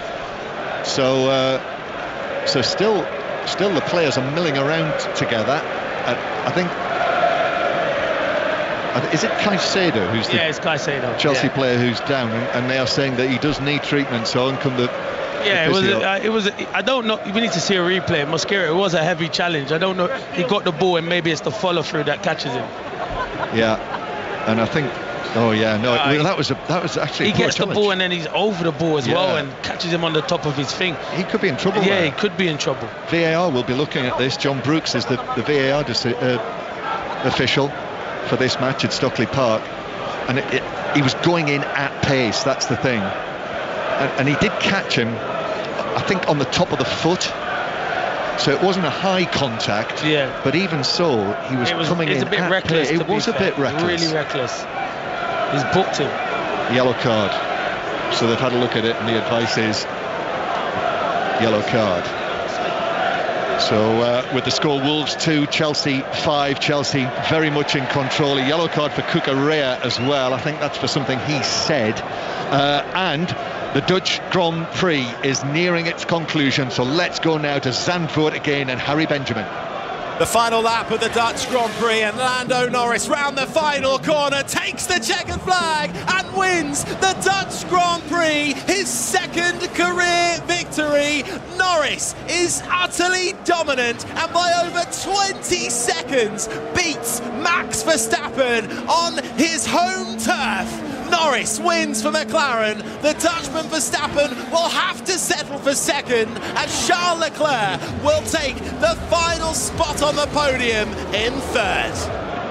Thank you very much, Harry. We'll have more from our team in the Netherlands during the course of the next couple of hours on 5 Live Sport, and of course there will be the Checkered Flag podcast for you as usual on BBC Sounds.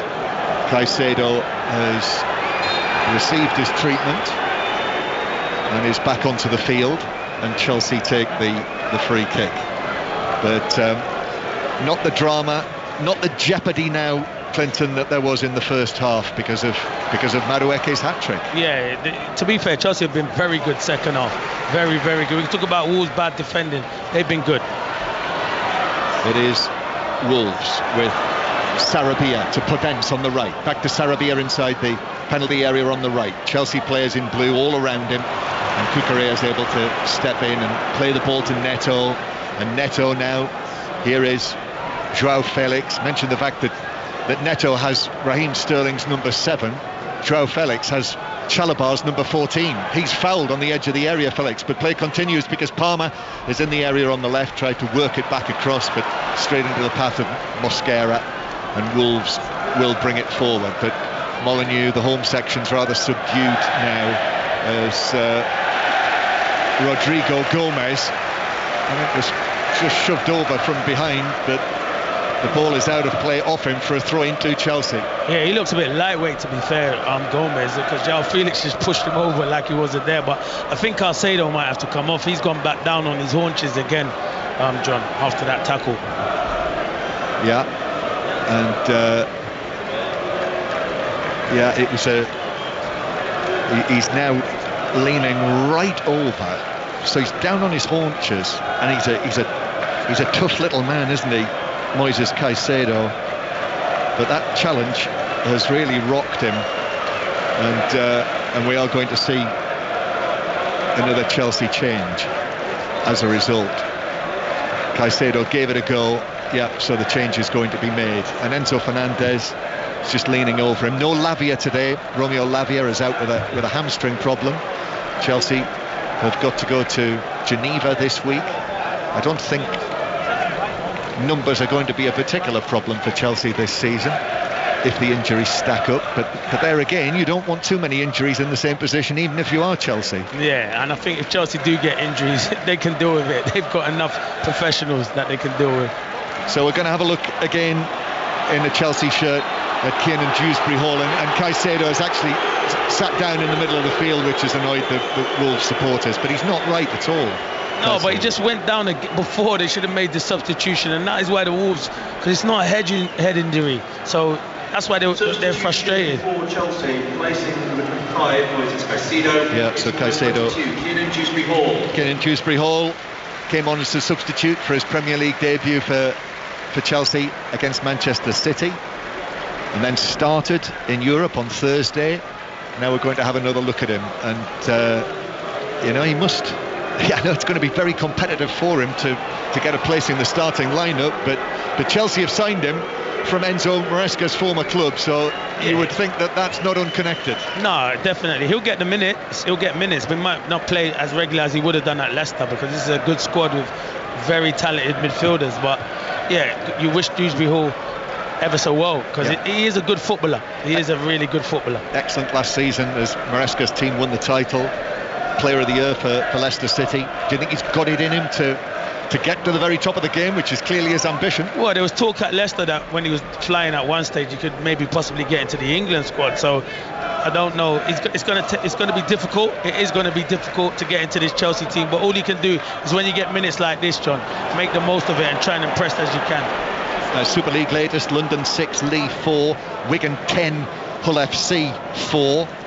Those 3 o'clock kickoffs. Still no further additions to the score in the other matches. Bournemouth 1, Newcastle 1, Aberdeen 1, Kilmarnock 0, Motherwell 1, Hearts 0, and Swansea 1, Cardiff 0. And so much live sport coming this week. We've got Carabao Cup commentary on Tuesday and Wednesday night. Tuesday it's Birmingham Fulham, Wednesday it's Nottingham Forest Newcastle. I think you're at that one, aren't you, on Wednesday night? Yep. From tomorrow there's US Open tennis commentary on 5 Live and Sports Extra. Much of that'll be during the night. We've got the Paralympics from Wednesday, so it'll be Paris all over again, and then the second test at Lord's. Test match special will be back on the air on Thursday. It's a busy time of the year, and of course all of the Premier League football again next weekend, which includes next Sunday afternoon 5 Live, the place to listen to Manchester United against Liverpool. But first, Liverpool-Brentford will be coming up at 4:30, with Wolves knocking the ball around inside their own half. But I think the body language, the feel around Molineux does tell you that even though we've still got well over 10 minutes, probably 15 minutes given added time, that this is over as a contest. Podence through the middle, he's just upended by Joao Felix, so it's a free kick almost right in the middle of the Chelsea half. Yeah, I think the hat-trick kind of blew Wolves away. It's brilliant from Chelsea in the second half. Cole Palmer has got into the game more in the second half and has run the show, and Madueke has been outstanding on that right-hand side. Them two have really clicked in the second half. Yeah, I think there's great promise there, potentially. I must say, I did expect Madueke to start last week against Manchester City, as Sarabia takes this in. Totti Gomez heads it across the box. Lamina! Oh, it's in! But no! The offside flag is up, and it went straight up there. It was a super strike from Lamina through a crowd of players into the back of the net. Sanchez was bewildered. It was past him in a flash. I think it's the first one, the Totti Gomez. It's the Totti Gomez header that they're checking. Hence the reason the flag was so quick from Nick Greenhalgh. Oh, he is tight, but I think he's just offside, because I was thinking maybe on the far side someone's playing him on, but I think he is offside. Yeah. By a shoulder. Yeah, you're right, Clinton, again with the offside. You're like my own personal semi-automated offside.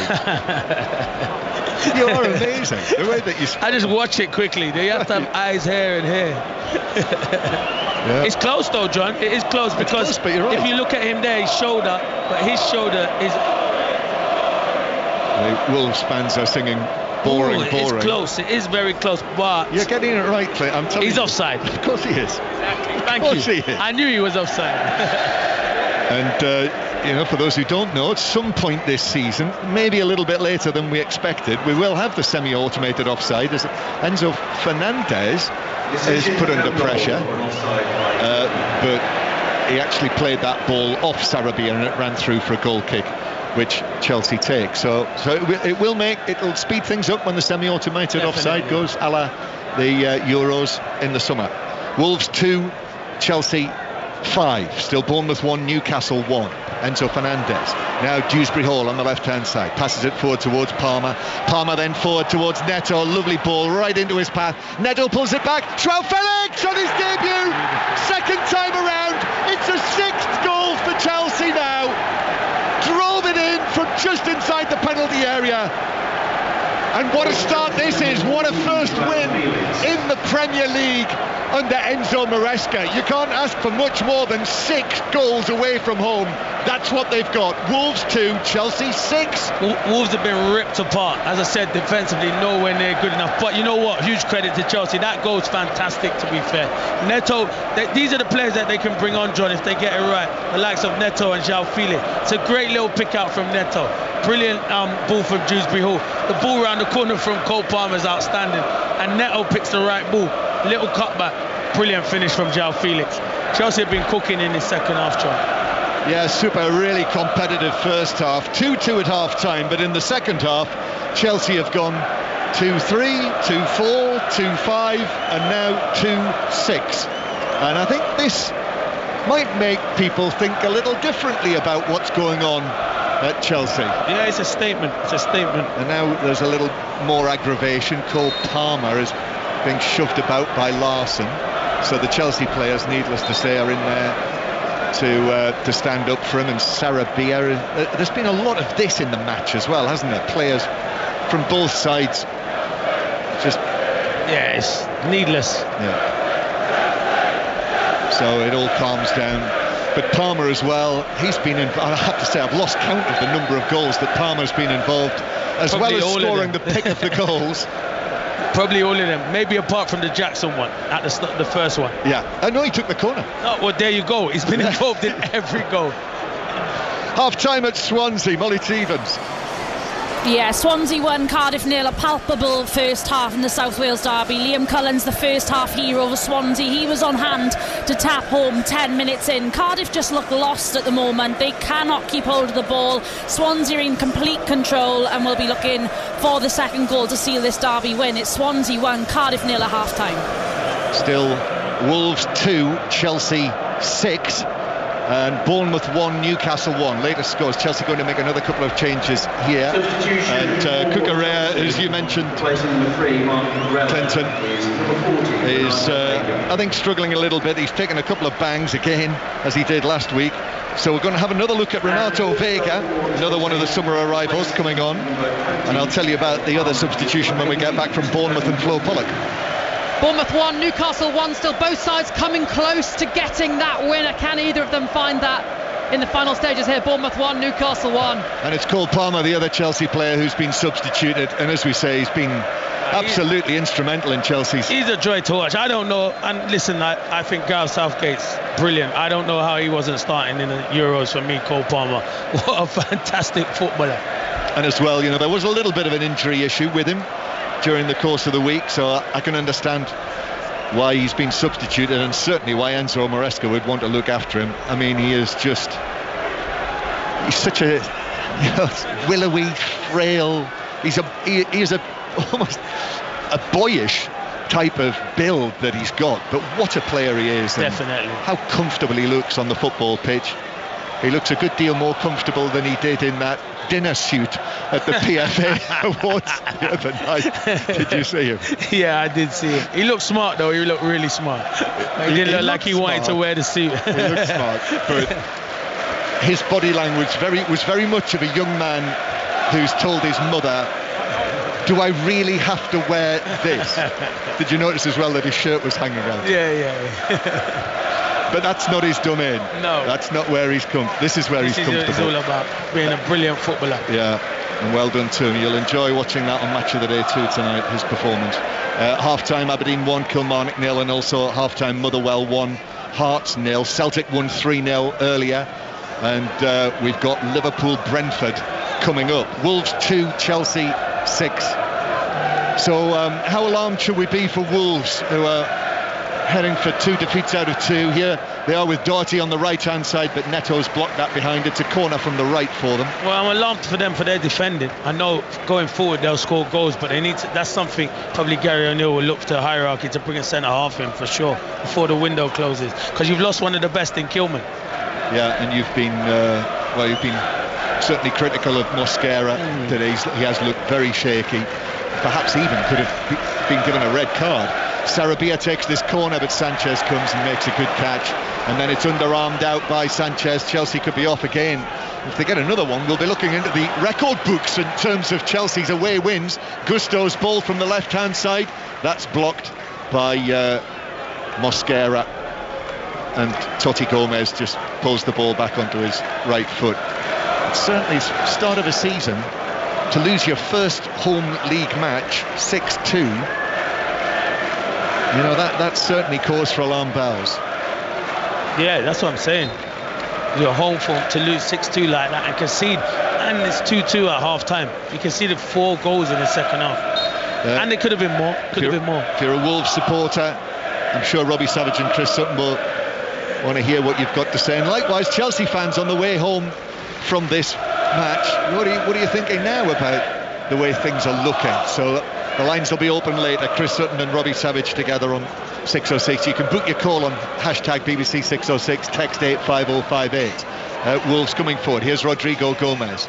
Little slight figure on the left. Cross comes over, but that's easily caught by Sanchez at the near post, who is just actually hanging on to the ball. Back to Bournemouth, a late goal, Flo Pollock. And it looks like a late winner for Bournemouth. Bournemouth 2, Newcastle 1. It was a corner headed in by Dango Ouattara. Bournemouth 2, Newcastle 1 with a minute left. Oh, so it could be, given away by Dewsbury Hall, and then Larson rather screwed his shot wide from the edge of the area, dragged it wide at the foot of the left post. I think that rather sums it up for Wolves. Larson, who was absolutely inspirational in the first half there. I mean, they've been hit for 6 by Chelsea, and that was a poor effort. Yeah, he should really be hitting the target and working Sanchez. Dewsbury Hall got away with one there, immediately put his hand up, but yeah, he should be scoring that, Larson, for sure. Bournemouth heading for victory, possibly, with that late goal. Chelsea certainly heading for the win. Madueke will get the headlines, no doubt, after his hat-trick, his 15-minute hat-trick at the start of the second half. As Chelsea come forward again, Felix, who's marked his second Chelsea debut with a goal after coming on as a substitute.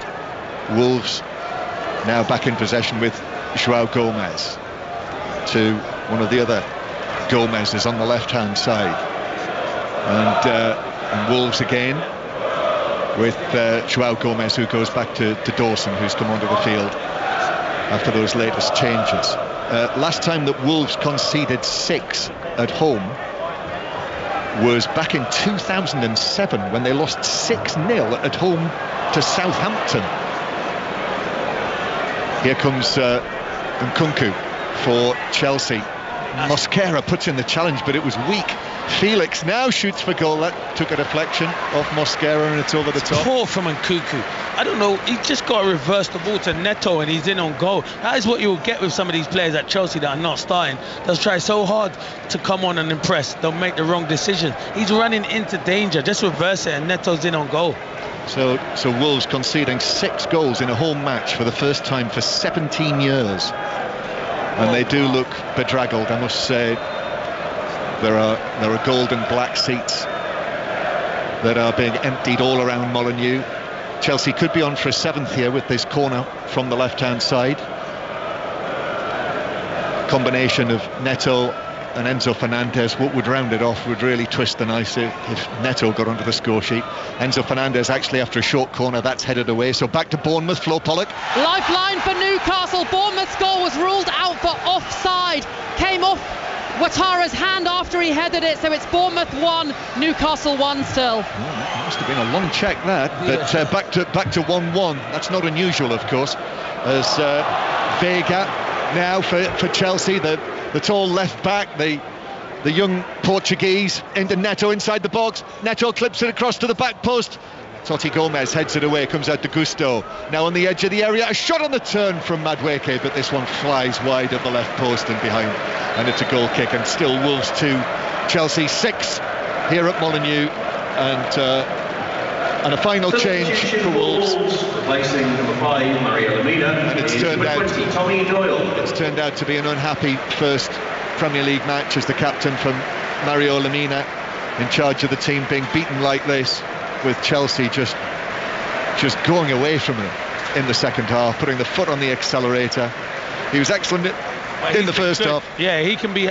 Listen, you always say, can players be happy with their performance? He can. I know they've been hammered this afternoon, but for me, him and Gomez, that's a good partnership in midfield. And Tommy Doyle is coming on to replace him. We've got 8 minutes of added time at the end of this first half, and then, well, it won't be long after that we'll be off to Anfield for commentary on Liverpool against Brentford. So 4:30 kickoff. Vicky Sparks and Paul Robinson will be sizing things up there. Still Bournemouth 1, Newcastle 1. You'll be able to read all about these matches on the football pages of the BBC Sport website and app. Certainly plenty to talk about from a Chelsea point of view. Felix, he was caught there by Doyle as he came in on the challenge. It's a free kick though, nothing more than that. Match of the day 2 tonight, BBC 1, and the Football Daily will have all of the reaction in the morning, as is the case every morning. But if you're a Chelsea fan, this might be one of the matches that you would like to listen to the commentary again via BBC Sounds, where you can rewind, listen again, pause live radio. Chelsea with the ball in front of their own penalty area. Colwell, he might be in Lee Carsley's squad. Levi Colwell, after injured at the end of the last season, that sort of counted him out of the Euros. Back it goes as well to him. It's a very new partnership, isn't it, Colwell and Fofana? But I get the impression from Enzo Maresca, a little bit like Robert Sanchez in goal as opposed to Jorgensen, who's the new goalkeeper on the bench, that this is his choice and this is going to be his choice until he sees otherwise. Yeah, and I think Fofana he's had obviously the big injuries, but I think he was good at Leicester. He can reproduce that form, and Colwell's a good young player, so you can understand why that's the preferred partnership. Added time here, but it's over at Bournemouth. Flo Pollock. Full time, Bournemouth 1, Newcastle 1. Gordon's second half goal cancelled out Tavernier's first half goal. Bournemouth though desperately unlucky. They thought they'd won it late on. Goal ruled out by VAR for handball. Andoni Areola got a yellow card for his demonstrations after that and his backroom stuff, and remember there also got a red card for that. All square here on the south coast. Bournemouth 1, Newcastle 1. So 1-1 on the south coast, 6-2 here at Molineux, which is probably only a third full now, and it's the Olays from the Chelsea supporters who will be in great heart after this. Next weekend they're at home to Crystal Palace, one of your old clubs. And Palace need a win. They do need a win. And Chelsea they've got to go to Switzerland in midweek yet, but it'll be a very different team again. Enzo Maresca made 10 changes to the starting lineup from Thursday night, and Madueke now to Gusto, and now huge space down the right for Chelsea to exploit, but the ball across is behind Nkunku, and Wolves can clear, which they do. Rodrigo Gomez now with Madueke snapping away at him. Madueke will be surrounded, I'm sure, by the TV camera crew at the end of this match, and Madueke tackling back dispossesses Rodrigo Gomez and gets a huge ovation from the Chelsea fans for that as well. He's definitely got something, Madueke. Yeah, he can play. He's still at a great age. He can go either way. He's got some ability. Listen, they can bring all the wingers they want. He should be a starter for Chelsea on that wing after today's evidence anyway, that's for sure. Yeah, and that's the competition, isn't it? With all of these players, he's saying to Enzo Maresca, you can't leave me out now. for the Crystal Palace game, certainly. No, definitely score a hat-trick and get left out. Wow, question marks. Doyle over to the left. That could be the life of a Chelsea player, though, couldn't it? As Rodrigo Gomez just shoots straight into Maresca, who reacts. He didn't react at all after the ball was clattered into him. And Dewsbury Hall to Neto on the left. I thought last week, actually, Chelsea did okay against Manchester City. Yeah, without being threatening, you're right. They did do okay. You are right. I thought they did. There were signs. There were good signs there. He just needs to get his best 11, which will be difficult at times because you are going to get injuries. But that's why they've signed lorry load of players. But of course, at the time as well, there was the whole Sterling storm. They lost the match. And that's continued during the course of the week with the squad numbers issue. What I will say though on the Sterling one, don't take me on pre-season if you not want me. Here's Felix now receiving the ball inside his own half. He's allowed to take it all the way to the edge of the area, and then he wastes the pass. He was looking to feed Neto, but he passed it straight to Mosquera. Yeah, it's a poor decision. It was like 4-on-3 there, and it was the wrong pass. He was trying to return it to his mate Neto, who set it out for him. I think the edge, though, has gone out of the game, hasn't it? Yes, it has. Went out of the game a while ago. Long time, yeah. Yeah, here's Sarabia now for Wolves, but nowhere near the intensity now. Wolves with Doherty. Doherty's ball in, controlled by Colwell. Actually, Doherty plays it across, but the flag was up. It was behind.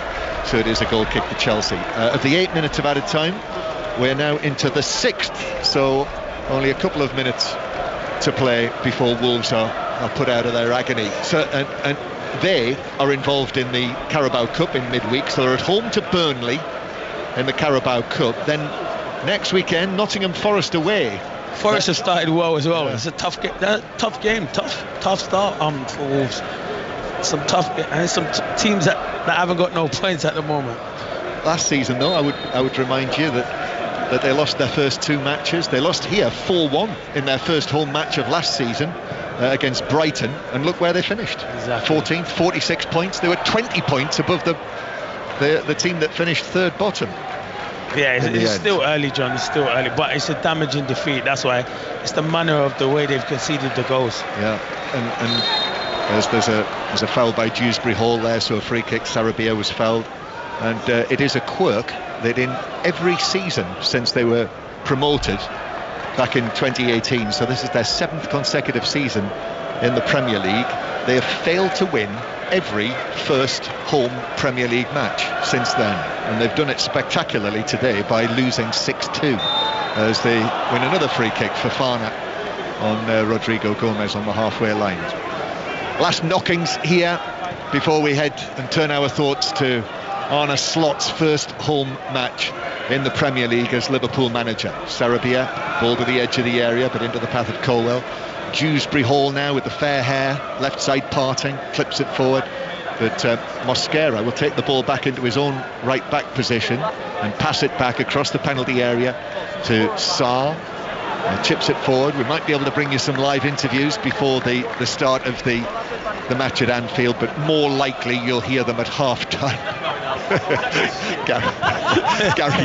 Gary, who will be doing the interviews to my left, certainly gave a facial expression that suggests it will be half-time. If I was a betting man, I would say half-time, Joe. Yeah, I think you might be right. You're shrewdly, much like your offsides. Here's Dewsbury Hall, who can't receive it on the halfway line, so Wolves pass it forward. Sarabia in field. Here's Larsson. Great promise with the way that he played in the first half. That's certainly something that Wolves fans can take comfort from. I think that's a positive. I think him and Cunha, the way they linked up in the first half, that is a positive. A really good positive. Enzo Fernandez. Sarabia is going to go for goal from 35-40 yards, but it just drifted goalwards and was an easy catch by Sanchez. I think that's just about it. So 6-2 it's going to be. As I say, the television camera will head straight for Noni Madueke after his hat-trick in 15 minutes early on in the second half. But Jackson scored, Palmer scored, he was excellent. Cole Palmer, look out for his goal on Match of the Day tonight. Joao Felix got one in his second Chelsea debut. And there is the final whistle. And Enzo Maresca and Chelsea are off and running in the Premier League this season, their first victory. But Wolves, 2 defeats out of 2 for them. and quite a sobering one here, conceding 6 goals in a home match for the first time for 17 years, beaten 6-2 by Chelsea. So lots to ponder for Wolves and Gary O'Neill, but Chelsea, that's a great day for them. Yeah, it's a great day. I thought second half Chelsea were outstanding. Moved the ball 1 and 2 touch. Listen, it's going to take Maresca time to get all these players gelled into the system he wants to play, but in the second half they look really good. Madueke and Cole Palmer, the 2 outstanding players. He'll get all the headlines, Madueke. I thought he was outstanding on that right hand side, and a deserved hat-trick, and Cole Palmer was Cole Palmer, what we saw last season. Yeah, Cunha and Larson got the Wolves goals in what was a really entertaining first half, but Chelsea just went pedal to the metal in the second half and scored 4 goals to take it away from Wolves. So there we are, Wolves 2, Chelsea 6. Well, Clinton, a lot has been said, not least today, about the 20-odd players that Enzo Maresca isn't playing and how they feel. The 20-odd that he is seem very switched on. Yeah, they are switched on. Well, in particular in that second half, I thought they were outstanding, and huge credit must go to Chelsea. I don't think Wolves helped themselves defensively, but you could saw some of the patterns of play in that second half and players knowing where to be. It will take time, Steve. Nothing just happens overnight, so you have to give Maresca time. I'm glad he played Madueke, because they bring in all these wingers, and he's still got good wingers at the football club, and he made a big impact today on today's game.